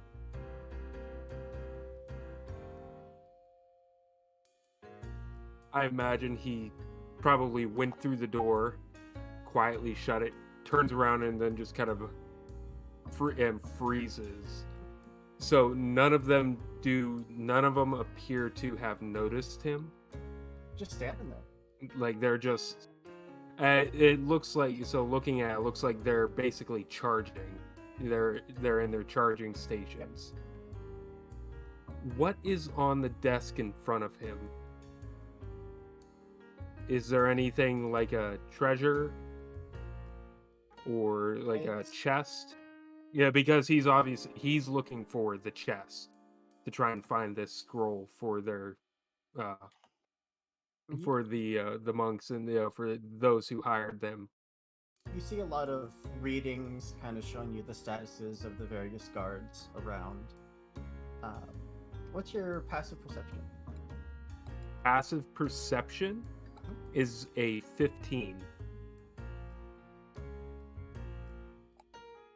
You see, kind of like tucked in under some paperwork in between some books, a torn piece of yellow parchment that is just barely sticking out, that doesn't match any of the pearly white paper around it. I'll go ahead and grab that. And do I get... Whoa, sorry, go ahead.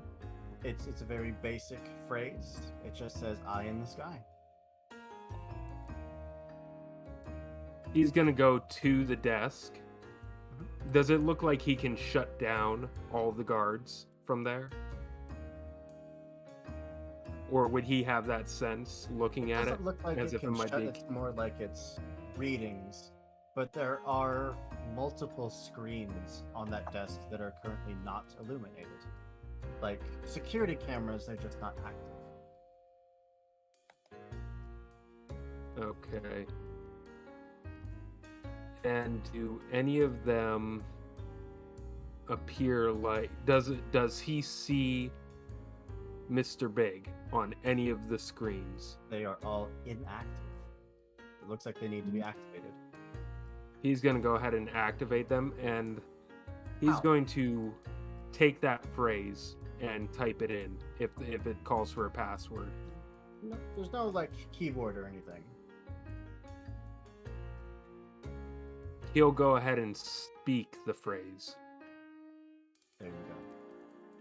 The screens immediately illuminate, and you see cameras that show you the casino floor, the bottom floor, the upper floor. You see the kitchen, where two of your companions are currently dealing with the chef, it looks like. You see a handful of private gambling rooms.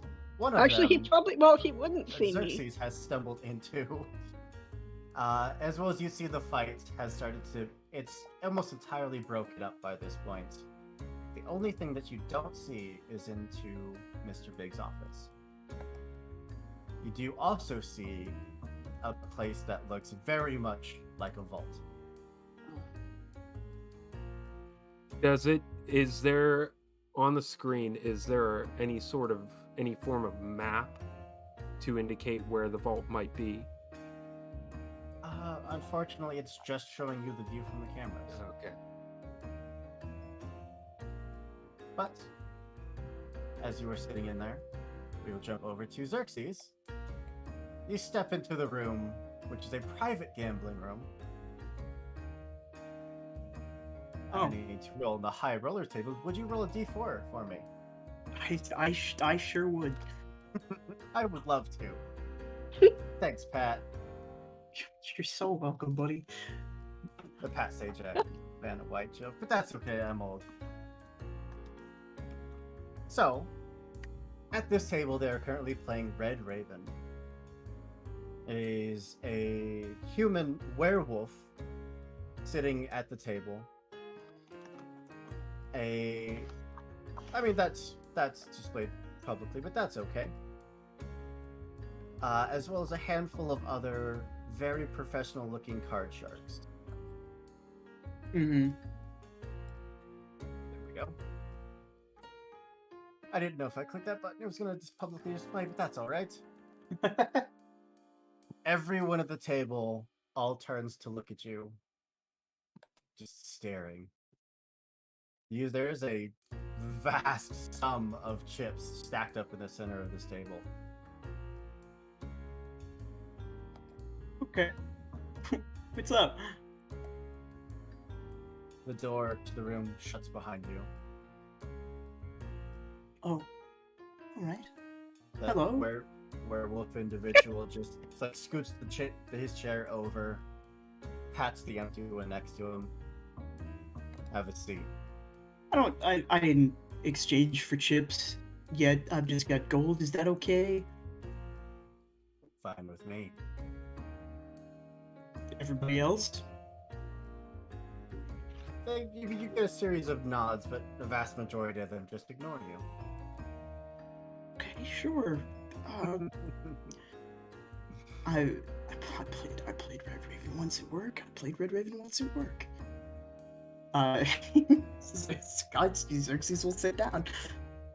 The man who is a werewolf. You do not ignore that person. All right. As you are brought into a very high stakes card game, the minimum bet is 100 gold. Okay. Cool. I have 750 left over from earlier, so. Well, we will leave the two of you for a moment. Jumping back into the kitchen, where Sparky, you are going to try to pick this collar. So my gloves have been returned to me. They have. and I'm gonna use them as like they transform essentially they transform my hand into thieves' tools, and I'm gonna go up to the chef and say, "Listen, all I want to do is try to help, and I've been told that collar is not good, so if you don't mind, I'll try Embroidered to on the help you out." jacket, you do see the name Own Ramsey.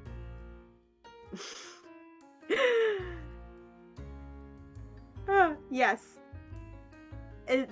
So this is the person that I've been sent to Yes. help. I This recognize is- that. Giard Own Ramsey. So I just go with his consent to try to pick the magical device. I did not come up with this name. It is legitimately the name of this NPC, Giarden Ramsey. Good. But yes, Good. Yeah. roll your Yes! dexterity, please. Okay, so on Foundry, I'm trying to find it. I've been looking for it for a while, and it doesn't seem to. I have sleight of hand and all the things. I have expertise with thieves' tools, but it doesn't give me an option to Okay, so just roll your dexterity plus 8. +8. Yep, the dexterity Okay. check plus 8, because it's double your proficiency for expertise. How do I? You can just click dexterity and then click ability check. Ability check. Mhm. Oh, hey, that's cool. Yeah. +1 5. Okay. +8. Okay, I'm just gonna do that and see how that works. Ooh. Oh. Ouchie. Oh no, it's the halfling one. I can't even re-roll that shit. That's not fair. It's a 2. It couldn't even have the decency to be a natural one for you. That's how I much of a know. kick in the pants that dice roll was. It's a crime against halflings. Foundry is racist against halflings. You heard it here. Hey, Sparky. Why don't you, no, it's funny because the remote of the illusion of the skies is moving, but the actual sound is coming from, like, the midriff. Oh god. Because she's disguised herself as a human. I'm gonna go see if I can find our friends and tell them about this. All right? Yeah. Okay. So not gonna grab a tray. I'm going to. This is coming from my long years of customer service, Mhm. where the illusionary boomer in the generic human waiter disguise, staff disguise, is just going to put on a purposeful face and walk like she means it towards the other direction where her other two friends went. So you have back the way he would come. Yep. You also have the door that leads downstairs into the service area. Ooh, that's tempting. No, I'm gonna go back the way I came because I know they went down they said they were going down that other hallway. All right. Then Sparky, as your companion heads back off, you can feel the pins they're not quite hitting right, but you're working through it anyways. And there's this zap that just starts jolting through you. If you would like to hang on, hold your position in the pins, which will give you another chance. You can just take the electricity, unfortunately no save, or you can let go and you will avoid any damage. I'm gonna take the damage and keep trying. Okay. How much is it? Oh no. 17 points. Wait, so I can't Oh. use evasion or uncanny You dodge? absolutely Yes, can, but you're going to lose reduce- your spots in where you were picking. Okay, it's 17 points of damage. Yeah. I'll take it. Okay. Make another I'm check, please. 63. No, you couldn't even damage me, so I could have the nice number. Okay, cool. Foundry hates me. Everything's just against you today. No, I know, right? Okay, so it's dexterity Plus 8. Yeah. plus 8 ability check. You rolled a I 2 took all on my that good last rolls check. earlier. It Yeah. still got a 15. Yeah. There you go. A Nailed 28. You finally managed to click it into place, and the collar just comes off and slides to the floor with a heavy thud. At the moment that collar is off, Gyard starts to grow to his natural size, which is a large creature. The outfit kind of growing and stretching with, but still ripping along some of the seams. Now this hulking figure of a part fire elemental being looks over at the actual fire elemental and all of the imps. Takes a deep breath.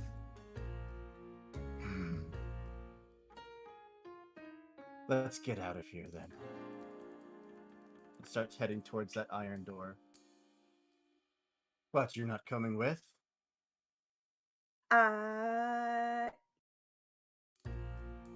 You know what?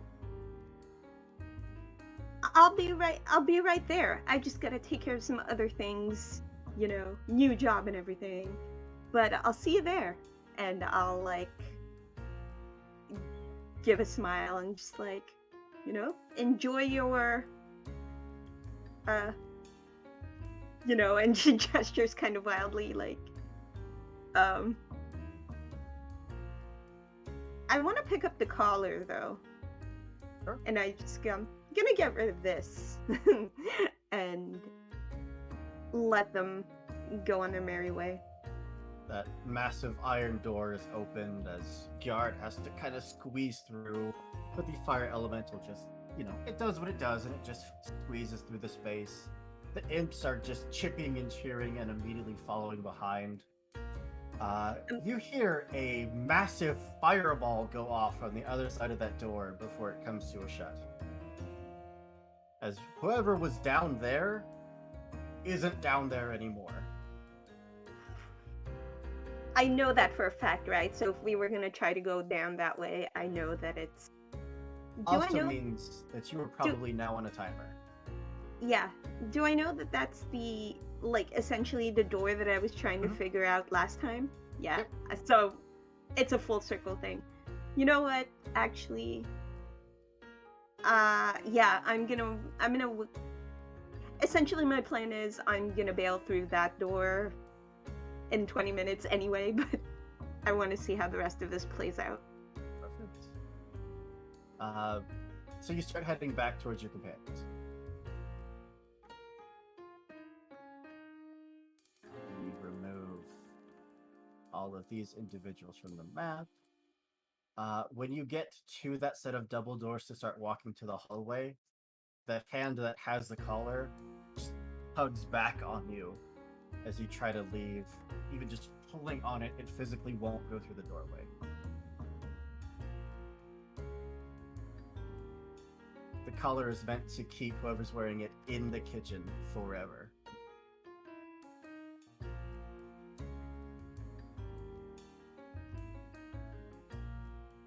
You think you're muted. Like when like I couldn't dispel it at all, right? Right. You Like- you basically were able to unhook it, so you got it off his neck, but it's still active. Okay, because okay, so Sparky's plan, because she's a total menace and a total criminal, was to steal this collar and sell it in the black market. If she could get it out of the casino, she would sell it. If you could get someone to temporarily disable it with like remove curse or restoration, absolutely. That's the thing. I only have lesser, and who the hell? Yeah, who the hell takes remove curse? Okay. God damn it. This is actual balls. I had a plan for this character.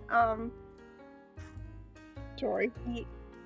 No, I it's laughed at that. I hilarious. shouldn't have laughed at that. No, it's fine. I just wanted. I just. Anyway, I'll wait for Boomer to come back, I guess, with everyone else. Because she said she would. Well, I can't take it with me. that brings us a fantastic transition to Boomer. As you start marching your way back up, you... Do I hear a fuss at all from the kitchens? Oh, not from here. All right, then. I'll keep going. Just looking You're for going my to friend. Pass by, get to that main upper, casino area again. The fight has been quelled. It looks like the Duragar have been removed. Hopefully not killed, but honestly, who knows? And peace and quiet has returned. Oh, that's nice. I'm not going to look left, not going to look right. Going to head straight for that opposite hallway. Will you make a stealth check, please? Because the guards now are returning their attention to the room, not just towards where the fight. Even though I'm dressed as a member of staff. Oh wait, I'm not anymore. Fuck. Oh yeah, the moment that you hit this area where there is gambling, anything magic you had shuts down. Right. Okay. Why did I do that? I reached for like one of my normal dice instead of.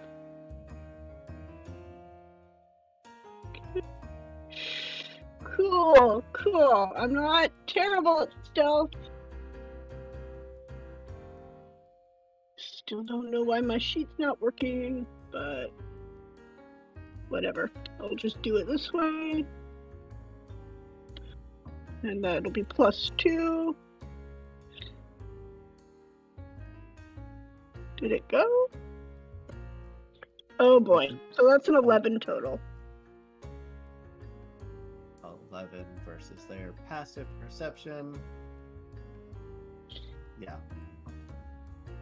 As you start walking out, some of the wereguards you can see that they are visually tracking you with their eyes. Like, they just broke up a fight. They are still looking for any perpetrator, any reason to throw people out.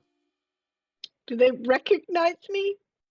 If they do, they aren't moving to do anything about it. Cool.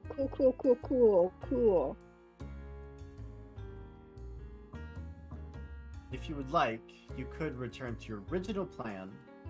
There is a stage there, and you could buy your friends some more time. All right. My very ill-considered backup plan didn't work. So yeah, I'm gonna go up to the stage and act like I was waiting for them.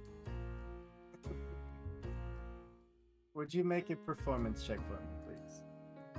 All right. Give me 1 second. I just want to try something. I do believe that your secret gives you a bonus to this.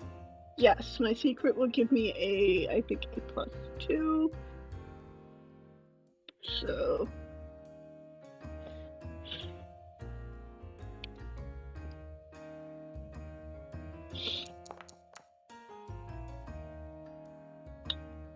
Okay. What does your performance look like?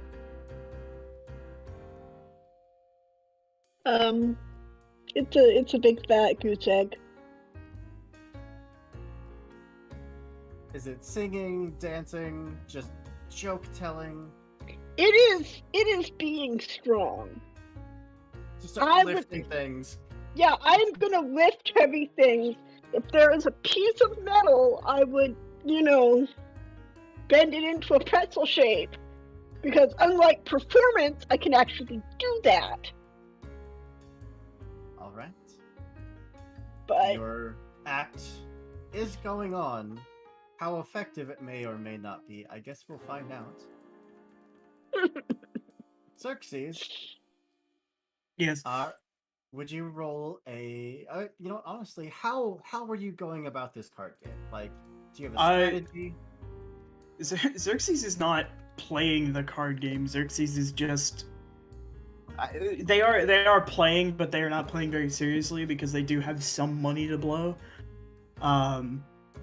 They're attempting to prod and make small talk with the people at the table. Make a persuasion check. Persuasion. Oh no, I'm not proficient in persuasion. This is so sad. The werewolf seated there seems to be fine engaging in small talk with you. The rest of them keep eyeing, like, side-eyeing you. Just almost like they're just waiting for you to leave. They are aggressively betting against you. They are doing whatever they can to take you out of the game. Okay. With that small insight, I think I will begin taking the game just a little bit more seriously. How about either performance or insight? Your choice. I could see both being used to win a card game. I will take performance. Oh, that hit the natural one, and nope, 19. 19. Very nice. All right. Well, the game certainly has started to shift in your favor now that you've started betting more. Kaylin, what would you like to do? So now I just want to double check. You said that I was able to see the kitchen. Mhm. Was I able to see? So I witnessed everything that went on with the removal of the collar and the half fire elemental appearing. Yeah. Am I you saw all of witnessing? it. I'm witnessing all of this. Yep.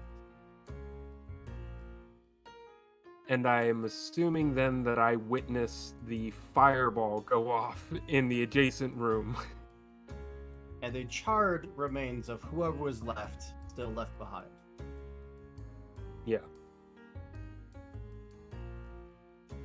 Now, the next question I have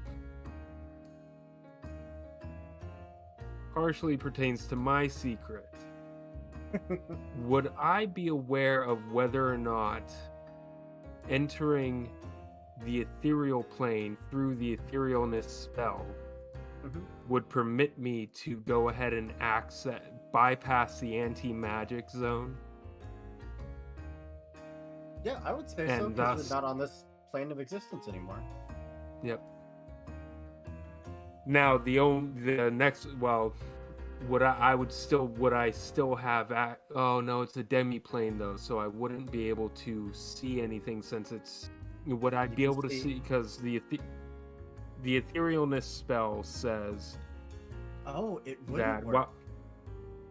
yeah, because I'm on a Because- it's a demi-plane, it's not a regular plane. Yep. Oh Yeah, good catch. yeah, that's why I wanted to kind of walk through it a little bit. Just this basically Kaylin thinking through everything is like, okay, well, no, oh, nope, there goes the getaway. Oh,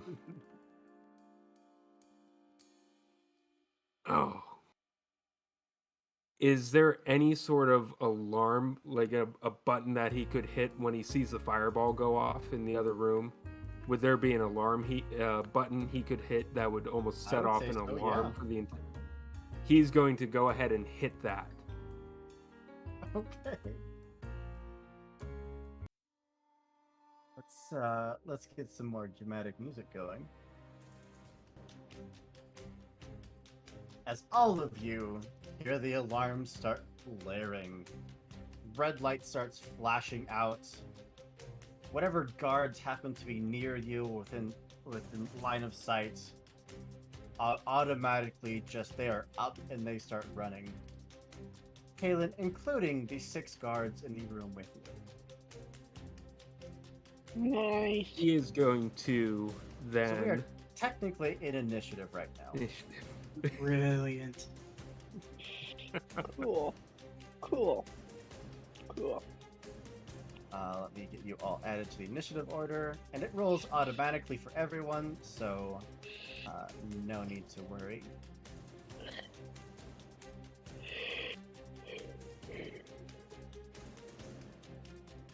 And bam. Rain Oh of my Dice. Nice. I'll take that. You were at the very tippy top of initiative. You hear the alarm blaring, and the moment it does, everyone at the table starts to get up, draw their weapons, and They have everyone weapons? is staring towards that werewolf. They are completely ignoring you.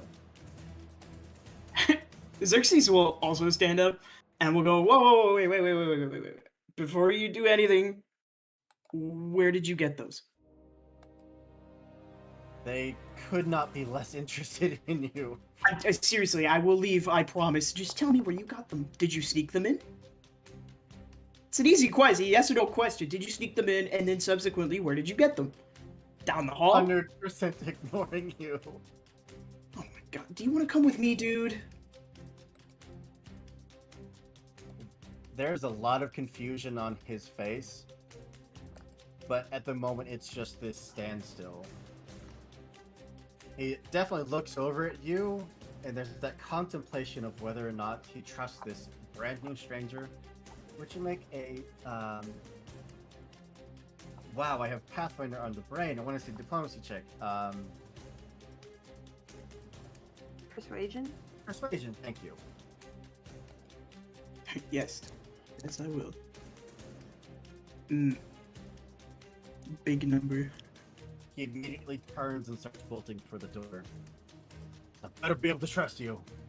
Yeah, I'm going for this door that I came in through. Okay.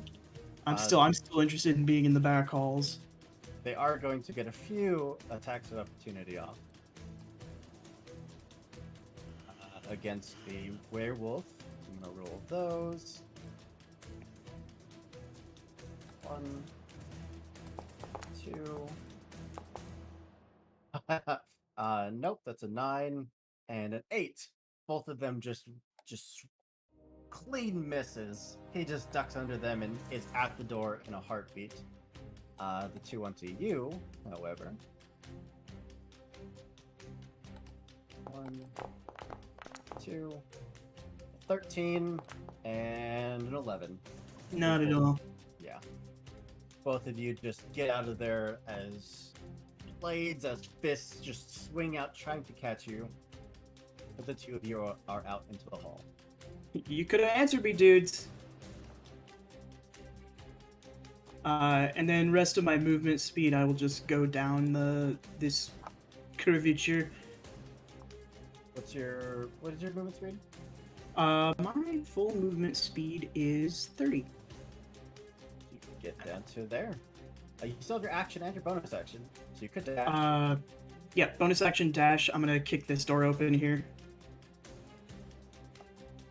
Inside, you are staring at yet another very extravagant, high-stakes rolling table where everyone is just scrambling to get their chips into whatever bags they have as the alarm is absolutely blaring. Okay, I will remove the remainder of the 15 feet from that dash. Can I call upon my divine abilities? Yeah, you're not in an anti-magic zone. Okay, I will use my bonus action then to channel my divinity. For the next 10 minutes, I have advantage on dexterity, sleight of hand, and dexterity stealth checks. And during this time, creatures that cannot be surprised normally will still be surprised by me. Heck yeah. Kaylin, you're in a room with 6 very angry constructs. Having a sense of, having seen where Boomer was taken,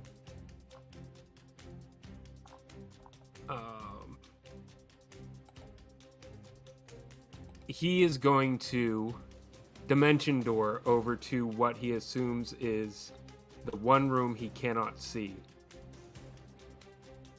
It's only verbal components. Does Dimension Door require line of sight to where you're teleporting? Nope. You Well, then teleport there you go. yourself from your current location to any other spot within range. You arrive at exactly the spot desired. It can be a place you can see, one you can visualize, or one you can describe by stating distance and direction, Perfect. such Where as would you like to 200 feet go? straight down. What was that? Where would you like to go? He would like to go teleport roughly, he would like to teleport basically to where he last saw Boomer, but with it offset to be in Mr. Big's office if possible, judging the direction. Is there would he be able to make any sort of intelligence check to have a sense of that? Yeah, make an intelligence check. Fairly low Okay, DC because you've had a lot of time to explore this area. Yeah, no problem. You poof into the office. It's empty. Okay.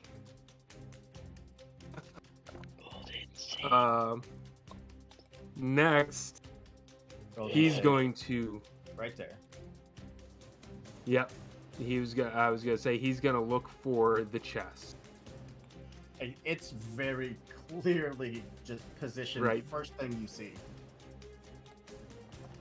Yep. He's gonna go right over to it. Okay. Dimension Door, is that an action or bonus action? That is. Let me just double check. Sorry. Dimension Door is one action. So you have a bonus action left.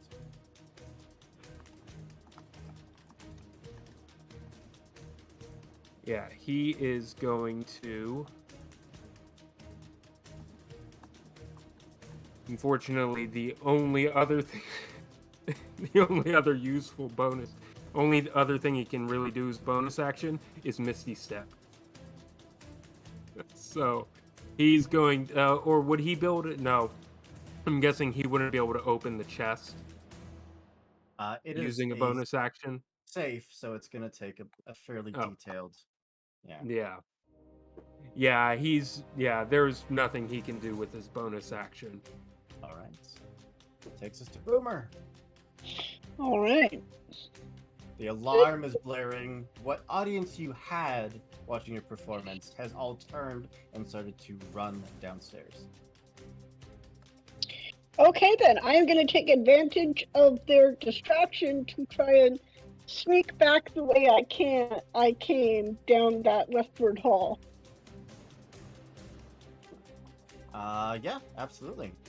You are going to come face to face with the construct who is currently headed in the opposite direction.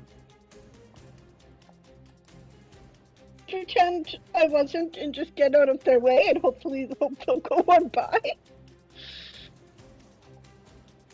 Like stop and move out of their way for a minute. Okay. Innocently. Super innocently.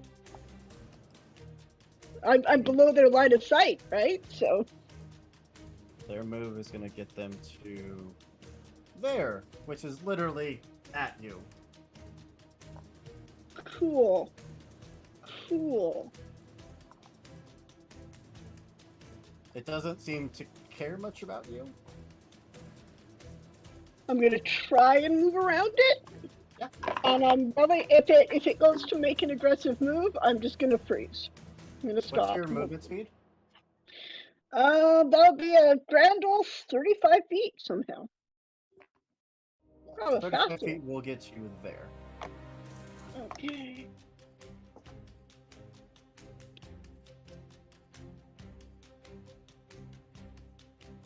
Anything else? Bonus action? Uh, action? Nope, not yet. All right. Nothing really I can do at this point, so. Sparky, the alarms are blaring. Your friends probably aren't coming back. And if they are, they're going to be accompanied by a whole host of guards.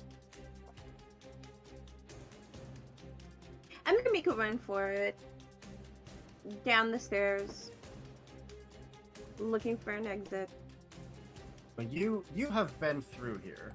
You know that you know how to get out from here. If the alarm wasn't blaring before, because you do have magic items on you, the moment you pass through that iron door, that particular alarm also starts blaring. Not that there's anyone alive to hear it, because everyone that was down below here is burnt to a crisp. I have a question. Can I take the magical collar with me? Unfortunately, once you hit that iron door, it just physically stops in midair. Okay. Damn it, so much for my plan to sell it in the black market. Okay, I'm just gonna keep running. You did get to see a lot of the inner workings. You could maybe recreate it. We'll figure that out later. Okay. But you zoom out. You are a rogue, so you can move, dash, bonus action dash, and get to the portal, stepping through, and poof, you are gone.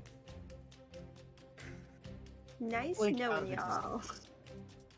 No, I had a good time. I'm sorry yeah. that it has to be cut short. It's all It was good. pleasant playing with you. Yeah, we'll catch you in the next one. Yeah, Yeah, catch you awesome later. playing with you. Hit me up for the Bye. sequel, buds. All right. Bye. The Bye. camera's gonna shift when I leave. Sorry. Bye. It's all good.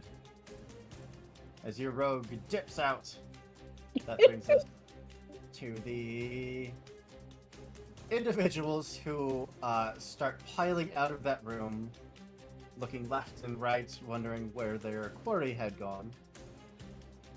We'll skip them for now. The guards are all, they're in a frenzy of wondering what just happened. They are all on their feet, hyper alert. Xerxes! Yeah, what's up? You definitely hear footsteps behind you.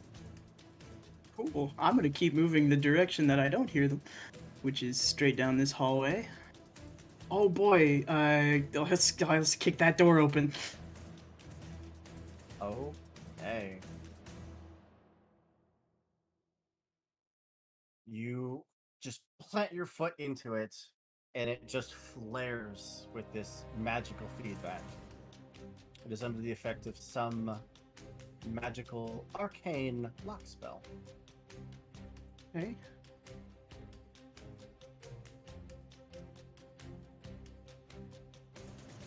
I'm going to, at the second level, cast Knock. If Just- you choose a target that is held shut with an arcane lock, that spell is suppressed for 10 minutes, during which the time the target can be opened and shut normally. Beautiful. There is a loud knock audible from as far away as 300 feet, though, so Yep, do with I that think it's what going you to will. add to the confusion. But yes, a loud knock echoes through the hall. The door is opened. You see glowing red eyes gazing up from the center of the room. This ebony marble floor stretching across the entirety of it. Polished shine reflecting multiple beams of pure red light across, up and down, making the spider web of red laser beams. What would you like to do? You do see an iron and steel vault door set on the opposite wall, past all the lasers. There's only one way to go. The other people are chasing me, so we're just gonna have to go. You feel a hand on your shoulder. That's werewolf individual that you have in tow. Just looks at you, looks at the room. You can't be serious. Would you rather be killed by those gentlemen back there? Fine. That's right. So how would you like to try to traverse the lasers? That's a good question. Let's see what I have on my person. I wish I was there. So I can help you out a little if you would like. Okay, sure. Staring at them, if you would like to use your action, you can take some time to memorize the pattern as they're moving, which will help you if you get. It'll give you advantage on any attempts to get through it next turn. Sure. I will use my bonus action to activate my Divine Sense for now, just as a passive view, and then I will spend my standard action studying the movement of the lasers. Make a perception check, please. Would you say this is a sight-based perception check? Mm-hmm. Okay, I do get advantage on this because I have Eyes of the Eagle. Ooh, very cool. Yes, it was my number one magical item choice. Ooh, very nice. You just take some time focusing, and you just see the pattern now in the lasers. All right, takes us to Kaylin. The four of you could almost be not. You couldn't be more spread out right now. Yeah, Mhm. Galen is going to look at the safe, Mhm. flick it, and cast knock. Nice. It absolutely starts blaring out yet another alarm that is filling the entire interior of this casino, and it comes just the locking mechanism just twirls on its own back and forth, and then just comes creaking open. It's completely empty. He's gonna whip that. It's empty, you said? It is completely empty. This And is that's, a yeah, he's decoy gonna. safe.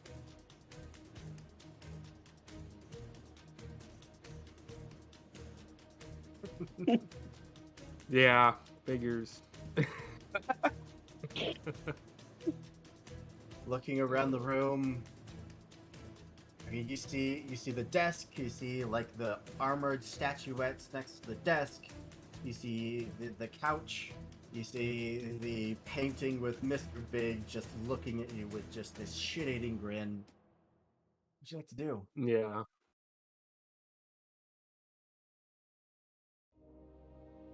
Your movement is your bonus action left. Yeah. That is going to be looking through the. I'm guessing, yeah, there's that mirror that's looking out onto the main casino floor. Mm-hmm.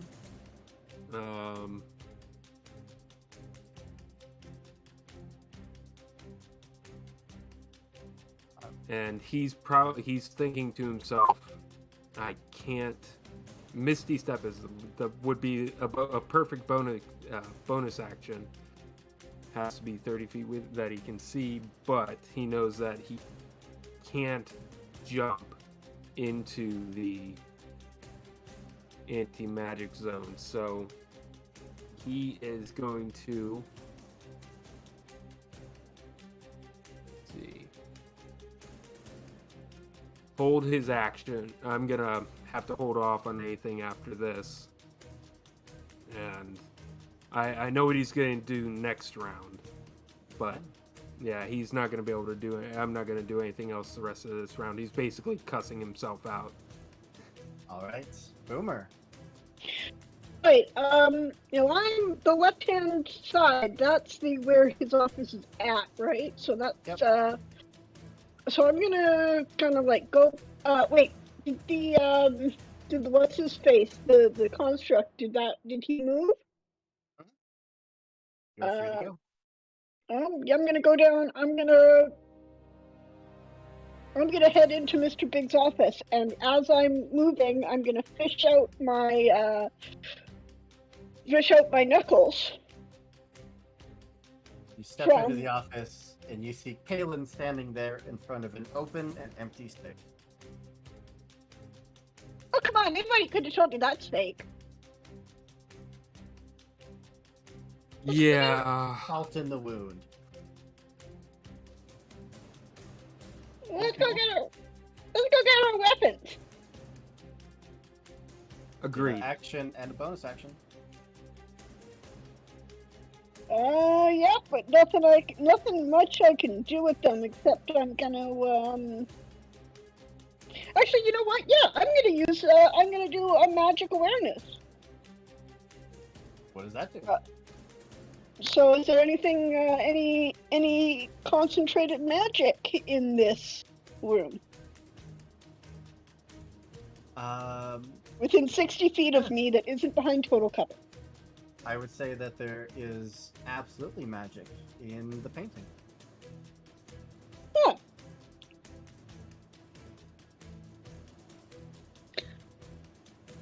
You have a bonus Can I action tell weapon. what? Can I tell what? Okay, it says I can tell what school of magic it is. Generic magic. It's just magic. All right then, I'm gonna punch the painting. Unfortunately, that's your action, your movement, and you just. Oh need a right, bonus. yeah, sorry. Then I'm not. Then I'm just gonna use my bonus action and say, "Huh, painting's magic." Perfect. Patrons are going to continue off their scramble.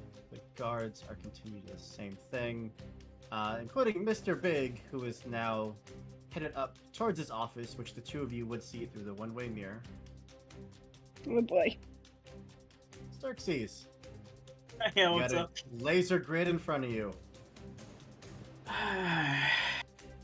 Not losing a bet. And I'm gonna begin to dodge and weave my way through. Make an acrobatics check, please. With advantage. I get +1 to this. I get +1 to this. Ooh. On a failure, your speed is reduced to 0. You step into the room. Your foot unfortunately slips out, hits one of the lasers. And I need you to... Actually, I need to roll.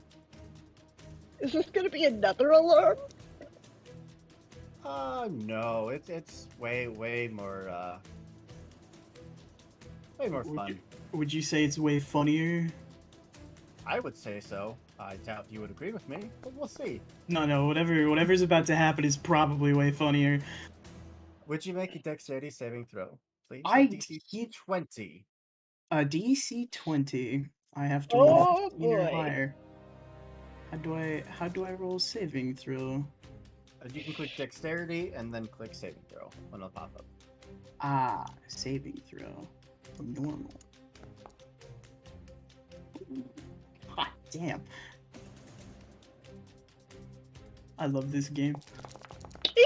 I love this game. You take 32 points of acid damage. Oh no.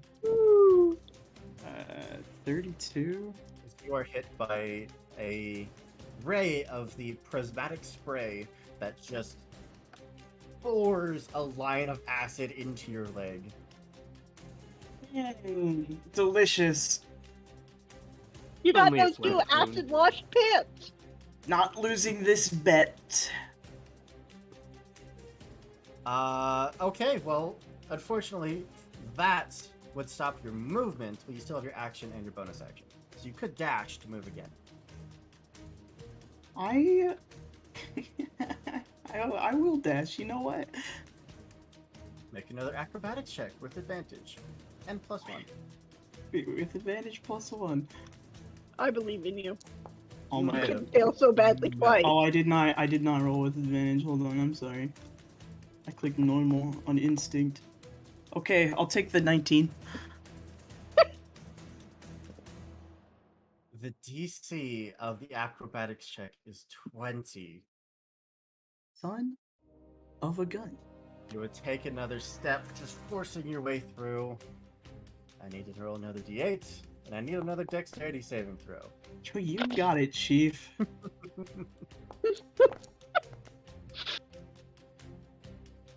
I will continue to do this until I make it.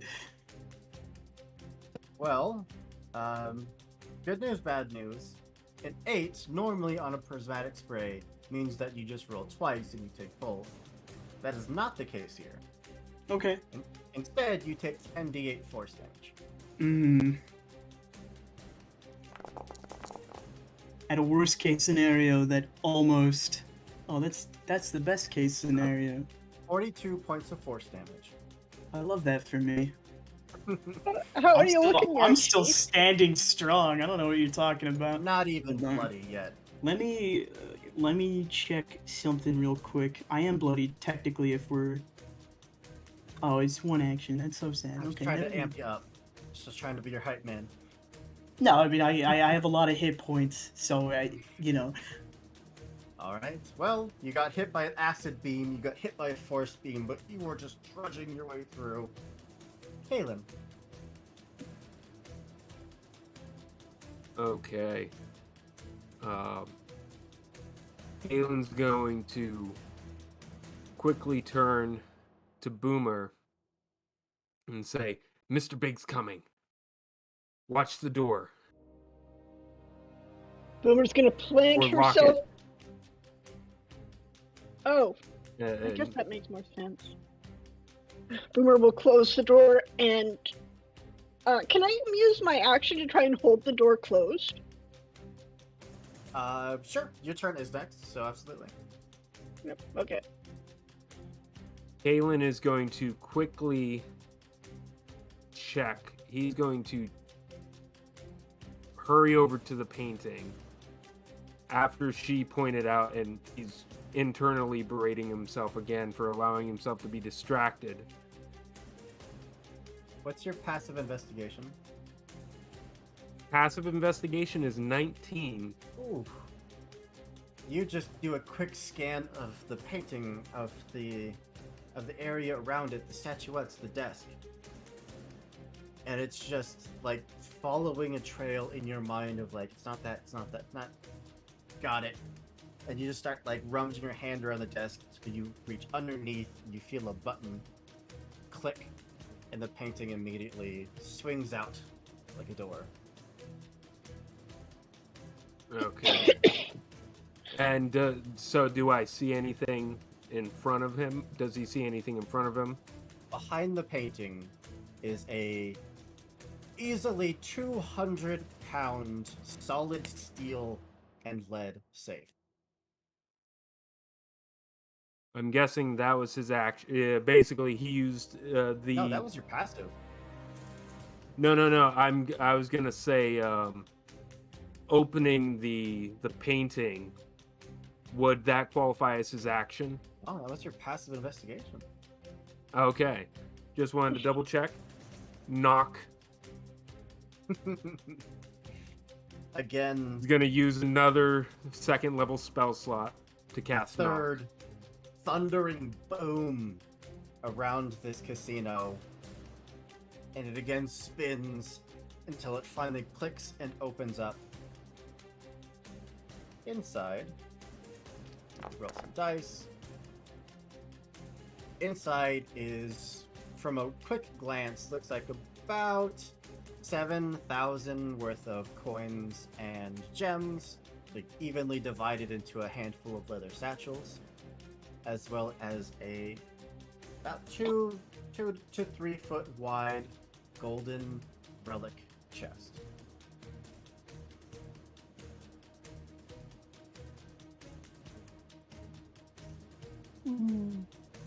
And I probably can't open the relic chest to confirm that it's still in there. Other than the fact that the monk asked you not to, that would be another action. Just take it. Come on, let's go. He's gonna grab it. He says, "I've got the chest." All right. Bonus action, anything? Bonus action? No, because again, he can. Misty Step would be the best he could do, and he is going to. Yeah, he's got another plan in mind. Perfect. And as he grabs the chest, he's gonna say, "Just hold on to that door." Boomer. All right. Hold the door. Gonna bonus action rage. You are the ragiest of rages. All right, and that means I get to roll on my favorite table ever. Do it.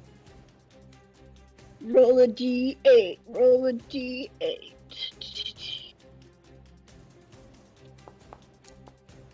Come on. Alright, that is. Oh, that's not one of my favorites, but that's a d6. So I am surrounded by multicolored protective lights, and I gain a +1 to my AC. So my AC is now 15, and if an ally is within 10 feet of me, they get to share in that. Very cool. We're not hoping for, but I'll take it. All right. Anything else? No, I'm just gonna. I guess I'll use my action to brace against the door and hold it closed. All right. I'm gonna. Would I need straight to up- make a check? No, Athletics? you're a raging barbarian. You're fine. Alright. Xerxes. Xerxes remembered that he is a paladin and gets to cast funny spells. It is going to cast freedom of movement on himself. Good call. Touch a willing creature for the duration. The target's movements are unaffected by difficult terrain, and spells and other magical effects can neither reduce the target's speed nor cause the target to be paralyzed or restrained. The target can also spend 5 feet of movement to automatically escape from non-magical restraints such as manacles. Finally, being underwater imposes no penalties on the target. Perfect. You're able to continue on unopposed to make another athletics or acrobatics check. Still with advantage. Still a DC 20. I'm sorry, did you forget you were a What are the paladin? odds? What are the odds this kills me? Well, thankfully, Minimum. it cannot reduce your speed to 0. So this is your last check as you just bowl through it. Mm. You- What are the odds this downs me? What are the odds this downs me? Need another dexterity saving throw. You got it, Chief. The odds this downs. This isn't gonna do. This is gonna do 60 damage. This isn't gonna do Oh. 60 damage to me. This isn't gonna do 60 damage to me. 33 points of poison damage. Oh. You're a paladin. Can't you do something about your ouchies? Not without an action on my turn. Well, you get to the safe. The Mm. massive steel and lead safe staring you in the face. Hello, beautiful.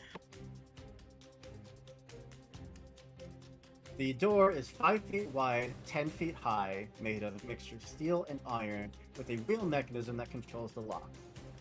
You can attempt to unlock it with thieves' tools. Yep, I'm not going to read any more. I'm going to leave it up to you. What would you like to do? Well, I can't cast another spell this turn. Very sad. I will attempt to unlock it with these tools. Please do. So that is, I'm proficient in those, so I click dexterity, check the proficiency button, Mhm. and then do ability check. Yep. Okay. Cool. This gets So, a... didn't you ha-ha-ha. cast something on you to get advantage? Or use Uh, your divine ability? Oh, yes I did. Why is it only +1? I thought Minimum. Oh, should be I plus understand. 5. I understand. Yeah, so that should be an 8. But here's my advantage. That's my bad, homies. Nicely Oh my god. done. Brilliant. Beautiful. You just whip the door open. The interior is an extra-dimensional space that measures roughly 20 feet by 20 feet. It technically exists on a different plane.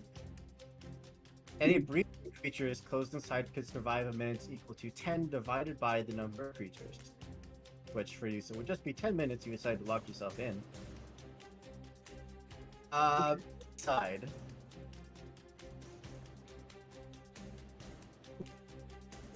Sorry. Sorry, I was reading. There are 4 ancient dwarven sculptures, worth 500 apiece, at least a dozen fine art paintings worth 200 apiece, a set of well-maintained mundane weapons bearing the crest of the Holy Ignis Imperial family, a scimitar of speed, a spellbook belonging to a long-dead archmage, a wand of the war mage +2, Ooh. a shield +2, Mm, a carpet of flying, as well as a chest of gold, a chest of silver, and a chest of copper, totaling 15,000 gold. wow. Woo-hoo-hoo.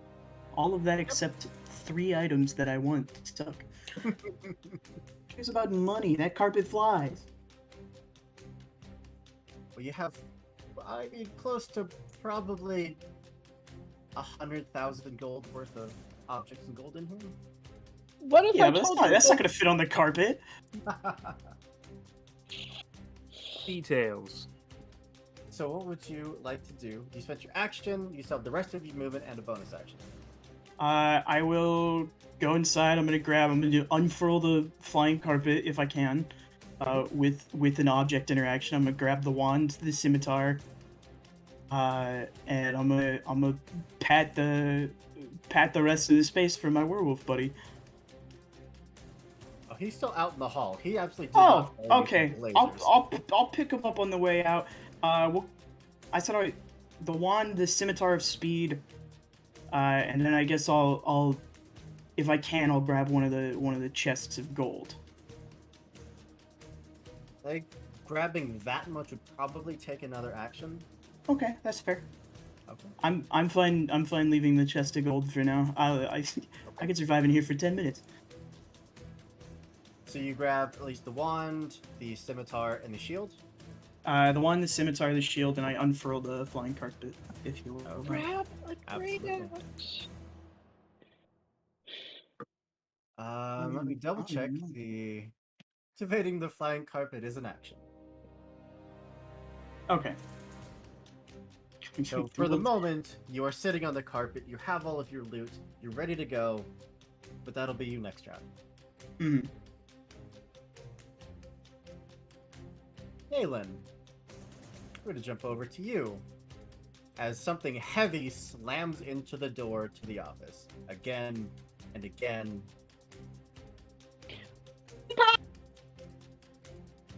Galen is going to look at Boomer as he moves over to the very edge of that one-way mirror, so that he can see just into, would it be about 500 feet for him to get to the entrance? Oh, less than that. You're looking at maybe 150. Okay, so he's going to look at Boomer, look through the mirror, look back at Boomer. I'm sorry. And he's going to cast Dimension Door right to the entrance. And as soon as he gets there, he's booking it through. You are going to appear. There's a moment where the guards, they have to register that you're just suddenly appearing out of nowhere. You turn to head towards the gates. The big guy is going to get a single attack of opportunity against you, which I don't think is going to. I don't think it's going to do 80 points of damage, even if it hits. Yeah. You know what? I love a good betrayal arc so much that I ain't even mad. That's a natural 20 to hit. Natural 20. A 80 little points happy of damage, betrayal. here we come. Yeah. 13 points of bludgeoning damage. Yeah, that's... Yeah, he's fine. He'll be fine. Massive damage. It's 13. Yeah. Yeah. And you disappear from the map. Parker. Well done. The guards get to the door.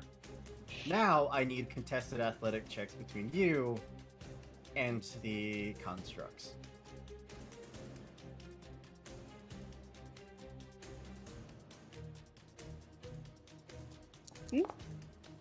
Between Boomer and the construct, because it is trying to burst down the door. It got a 27. Cool. Cool. Cool.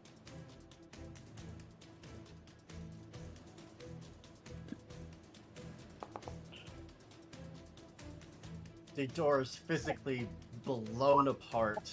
It just shatters into pieces in between these two forces trying to keep it shut. You are now staring at one of the constructs. It is your turn. I'm gonna try and run out between its legs. I assume that it is much bigger than me. Make an acrobatics check. Cool, cool. Let's see, what do I get for acrobatics? Not quite as good, but oh yeah, it's +7, so not terrible.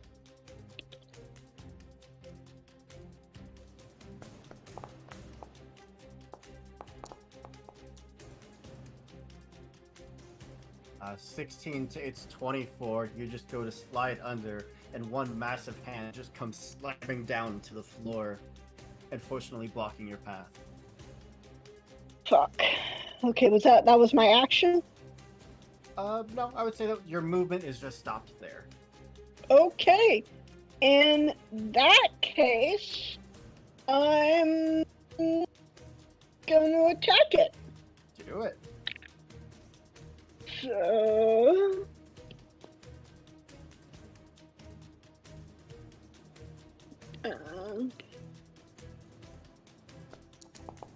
let me just quickly check that.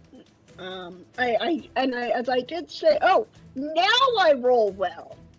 Yeah, the 23 Okay. absolutely hits. I'm just gonna quickly check that magic item I have.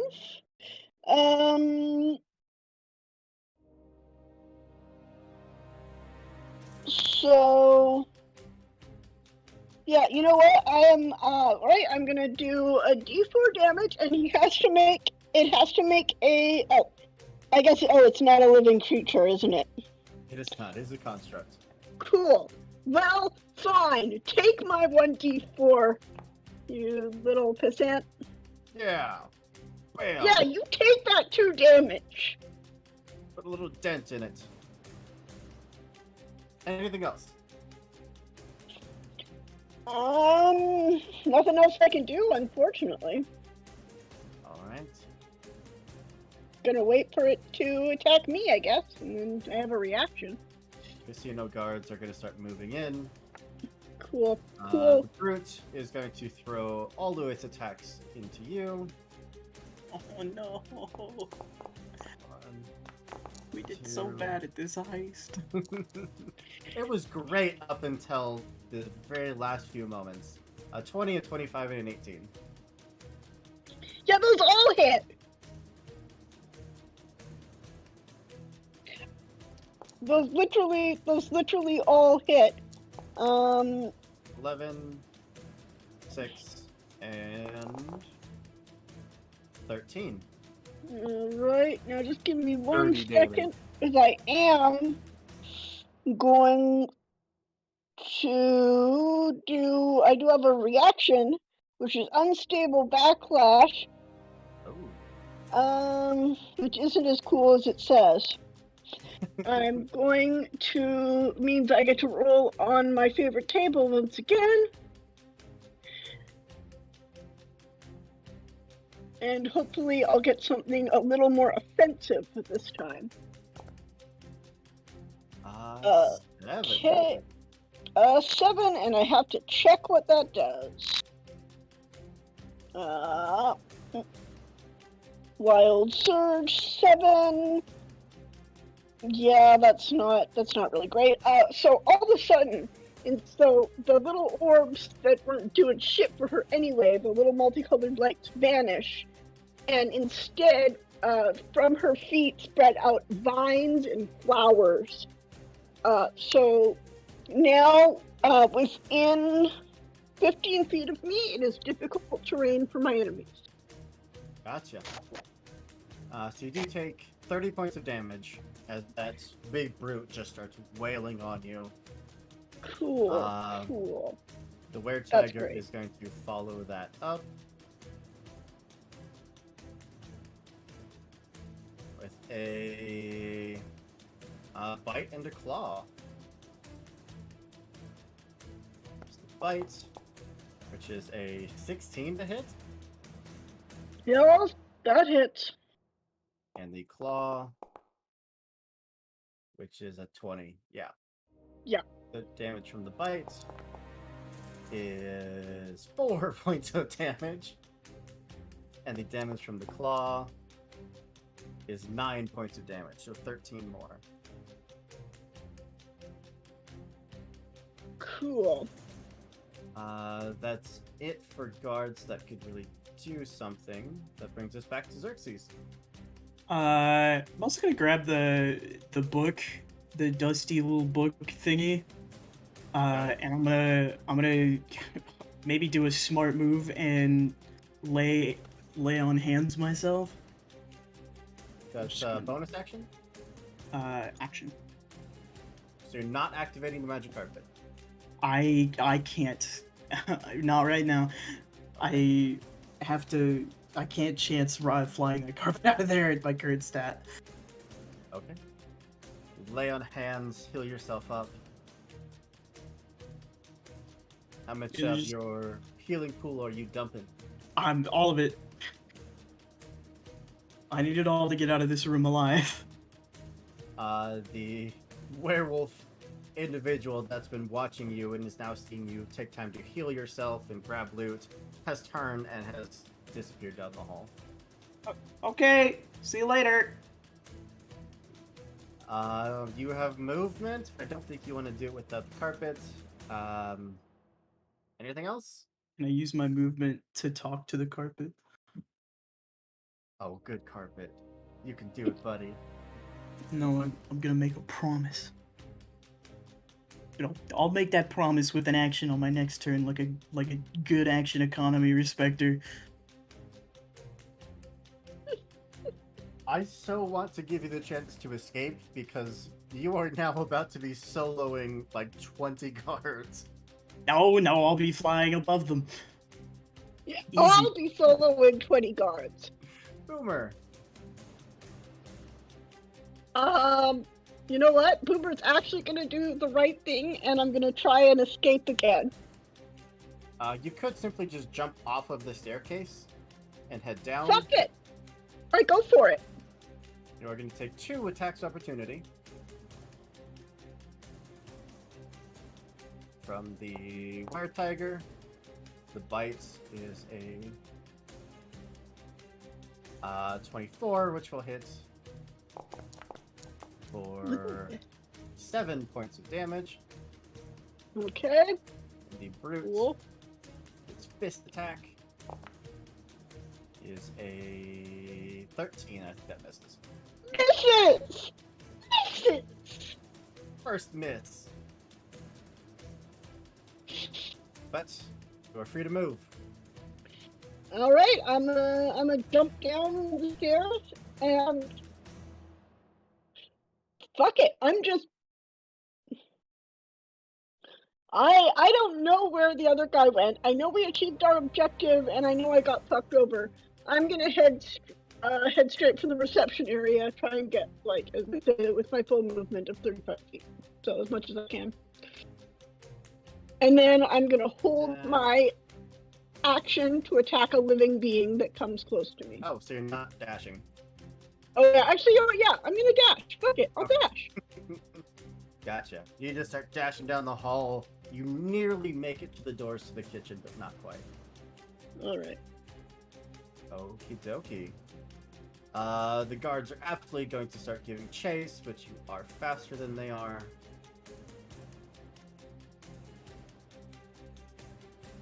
Ha! You can't keep up with me and my little gnome legs! That's probably not smart. Probably should've done. Unfortunately, You do now see movement outside that door. There's a trio of constructs reach the end of the hall, turn in to the vault room, seeing it open, and you are just awkwardly staring at each other now. Hi. This probably doesn't look very good, does it? No, it does not. You did have to dash, so they can't fire anything at you at the moment. Good. Cool.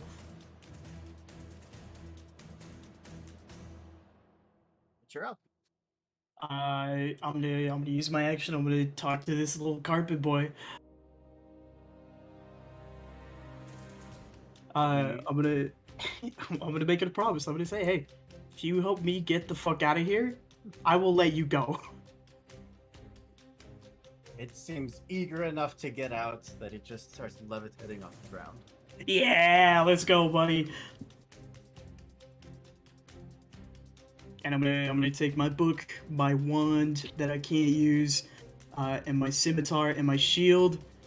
I'm gonna how fast carpet move?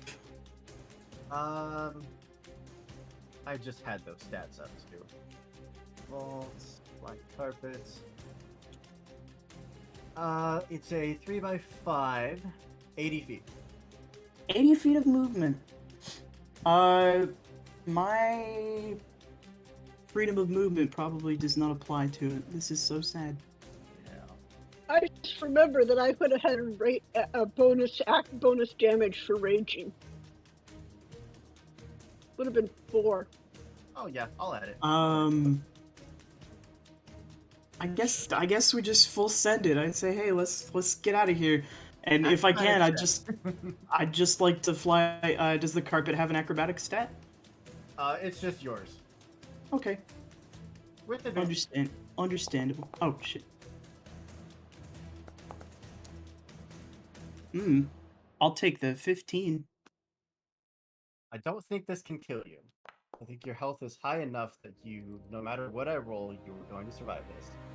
That's correct. Dexterity saving throw. You betcha. Maybe this will be the time you make it. No, that's silly. Oh, that's another natural one. I'm sorry, It's not gonna be 98. It's not gonna be 98. 35 points of acid damage. Needs to be down to 63. And you are free to move your 80 feet. Yeah. Can I get out and above these idiots? Going through the door means you're going to be within attack of opportunity range, but then you can immediately go up and above them. I will take those attacks. There's no shot that they hit me. Sorry, there's no shot that they all hit me. It's going to get you all the way up to there. And 3 slam attacks. 1, 2, 3, a 12, a 14, and a 10. I would just like to say that Xerxes is actually an unkillable god. Oh yeah, that's a great thing to say when the adventure isn't over yet. But I have you're enough now confidence. out and free. I pet the carpet and I tell him he's a good carpet. Boomer, let's see, 20, 35 feet is to there. Boomer just And- doesn't intend to leave without Bertha. So, if she has to, she has to, but it's not her first choice. So your movement will get you into the room with all of the boxes. You could certainly start going through them if you would like to. You know what? I'm just gonna, I'm gonna get as many boxes as Boomer can carry, and that's gonna be her payoff for the day.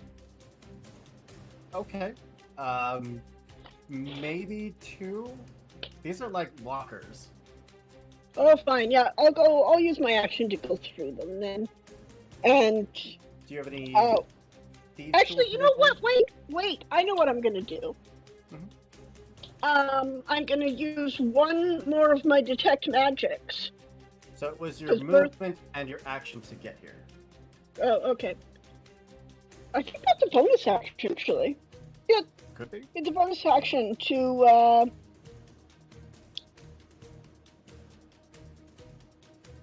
Oh, no, I'm wrong. You're right. I do nothing. I'll start going through the boxes, I guess, then. Next round. Okay. All right. The guards start. They continue moving into their positions. You can hear shouting. You can hear them calming down patrons. Xerxes, with your magic carpets, the only obstacle you have right now is that you're going to be flying through an anti-magic. I do understand that, a little bit at least. So once we get to the precipice here, I will get off of the carpet. Or yeah, once I reach the precipice, I will get off the carpet, kind of roll them up and tuck them under my arm, and just be like, "Hey, we're gonna get out of here, all right?" And I'm gonna continue to stroll with my stuff like I have nothing to hide. What's your movement speed? Big ol' 30 feet. Aren't you on the fly? Right to there. The I anti-magic can't. zone. I can't fly in the anti-magic field. Oh, right, that sucks. Would rolling up the carpet have been an action, do you No, think? you're fine. Okay, may I use that to dash? Do you have to use your action to command it to move? Or does it That's a just good go? question. That's up to you.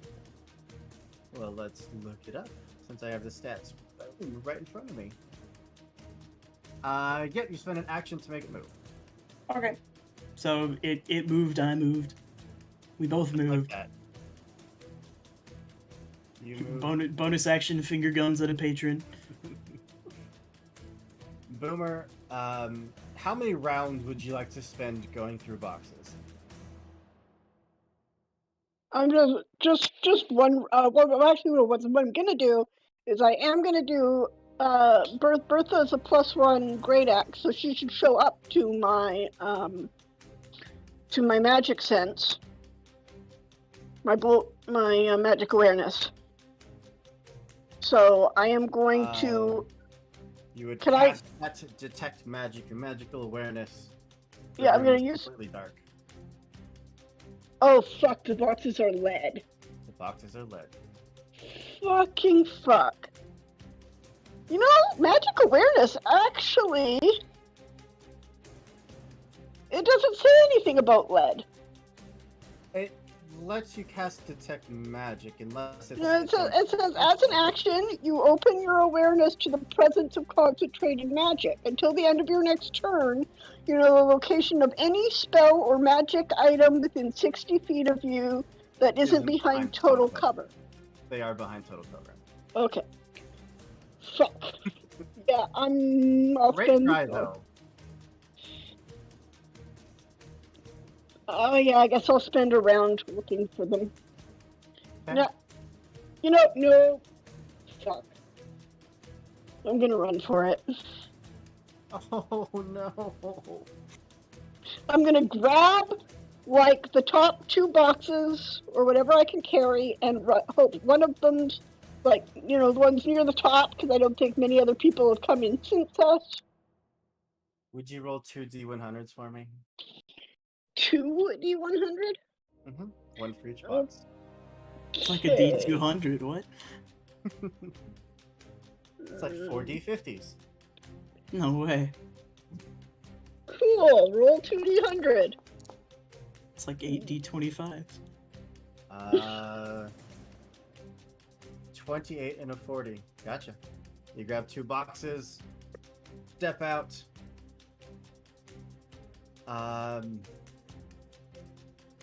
Yeah, I would say at least the big guy is going to get an attack of opportunity against you. Not that that's actually going to do anything, because the most he can do is like 14 points of damage, and you have well over 100 hit points.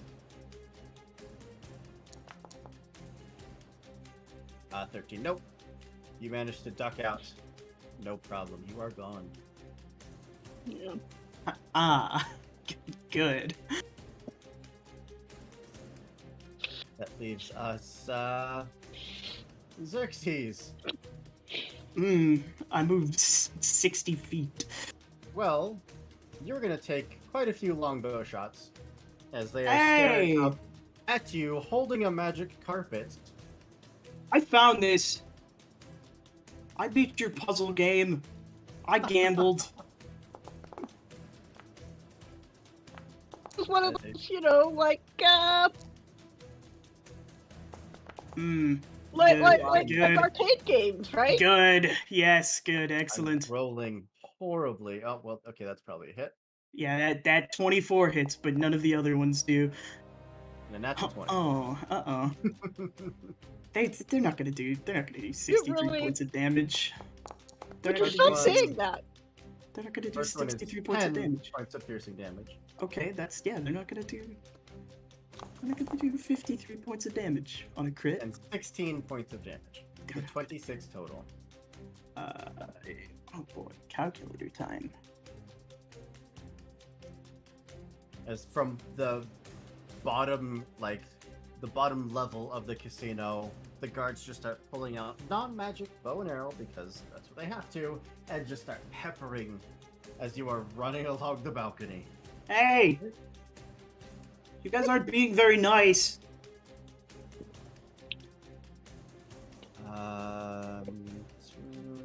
Movement, action to dash is gonna get you one turn away from the exit.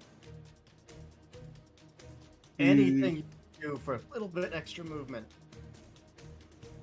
Oh, let's find out.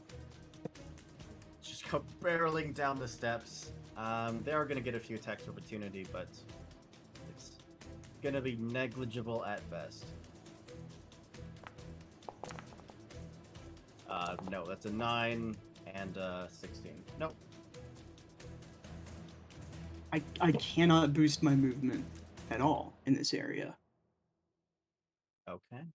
I do not. They are gonna have one more round of longbow shots against you. That's Sorry. fine. That's fine. What are the odds they hit? Not good, apparently. What are the odds? Yeah, Just- exactly. A 9. Stop saying that. A Stop 17. saying that. What are the odds that 37 points of damage worth of bow shots hit me? They're just flaking off your armor. Nope, the highest was a 19. Yeah. Salute to What the none. fuck is your AC? 22. Oh. I picked up a funny shield. That brings us back to your turn. You're able to get to those guards who are standing in front of the door. Hey, get out of my way, please. Would you make an athletics check for me? Because I assume you want to just bowl through them. I mean, if they'll get out of the way, they're constructs, right? So they won't accept bribes. Absolutely not. They are ready to pin you to the ground. Yeah, I'll make an athletics check. I get a +2 to do this.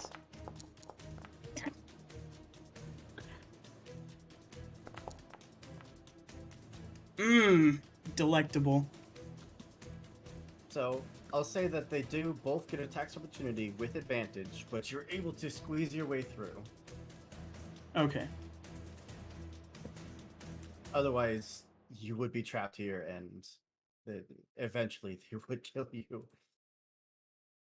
So the first one isn't gonna matter. Second one, nope. In 4 dice I couldn't roll above. I guess I rolled an 11. Their blades are just absolutely aiming for the neck, chopping down onto you, but they are just bouncing off of your heavy plate armor. Hey, it's Mithril, guys. You slide through, and the last of you steps through the portal back out into the street.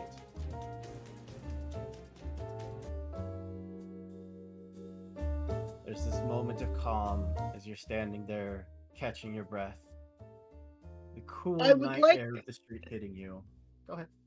Sorry, I would like to, in this moment of calm, use my brass knuckles to punch the fucker that left me for dead.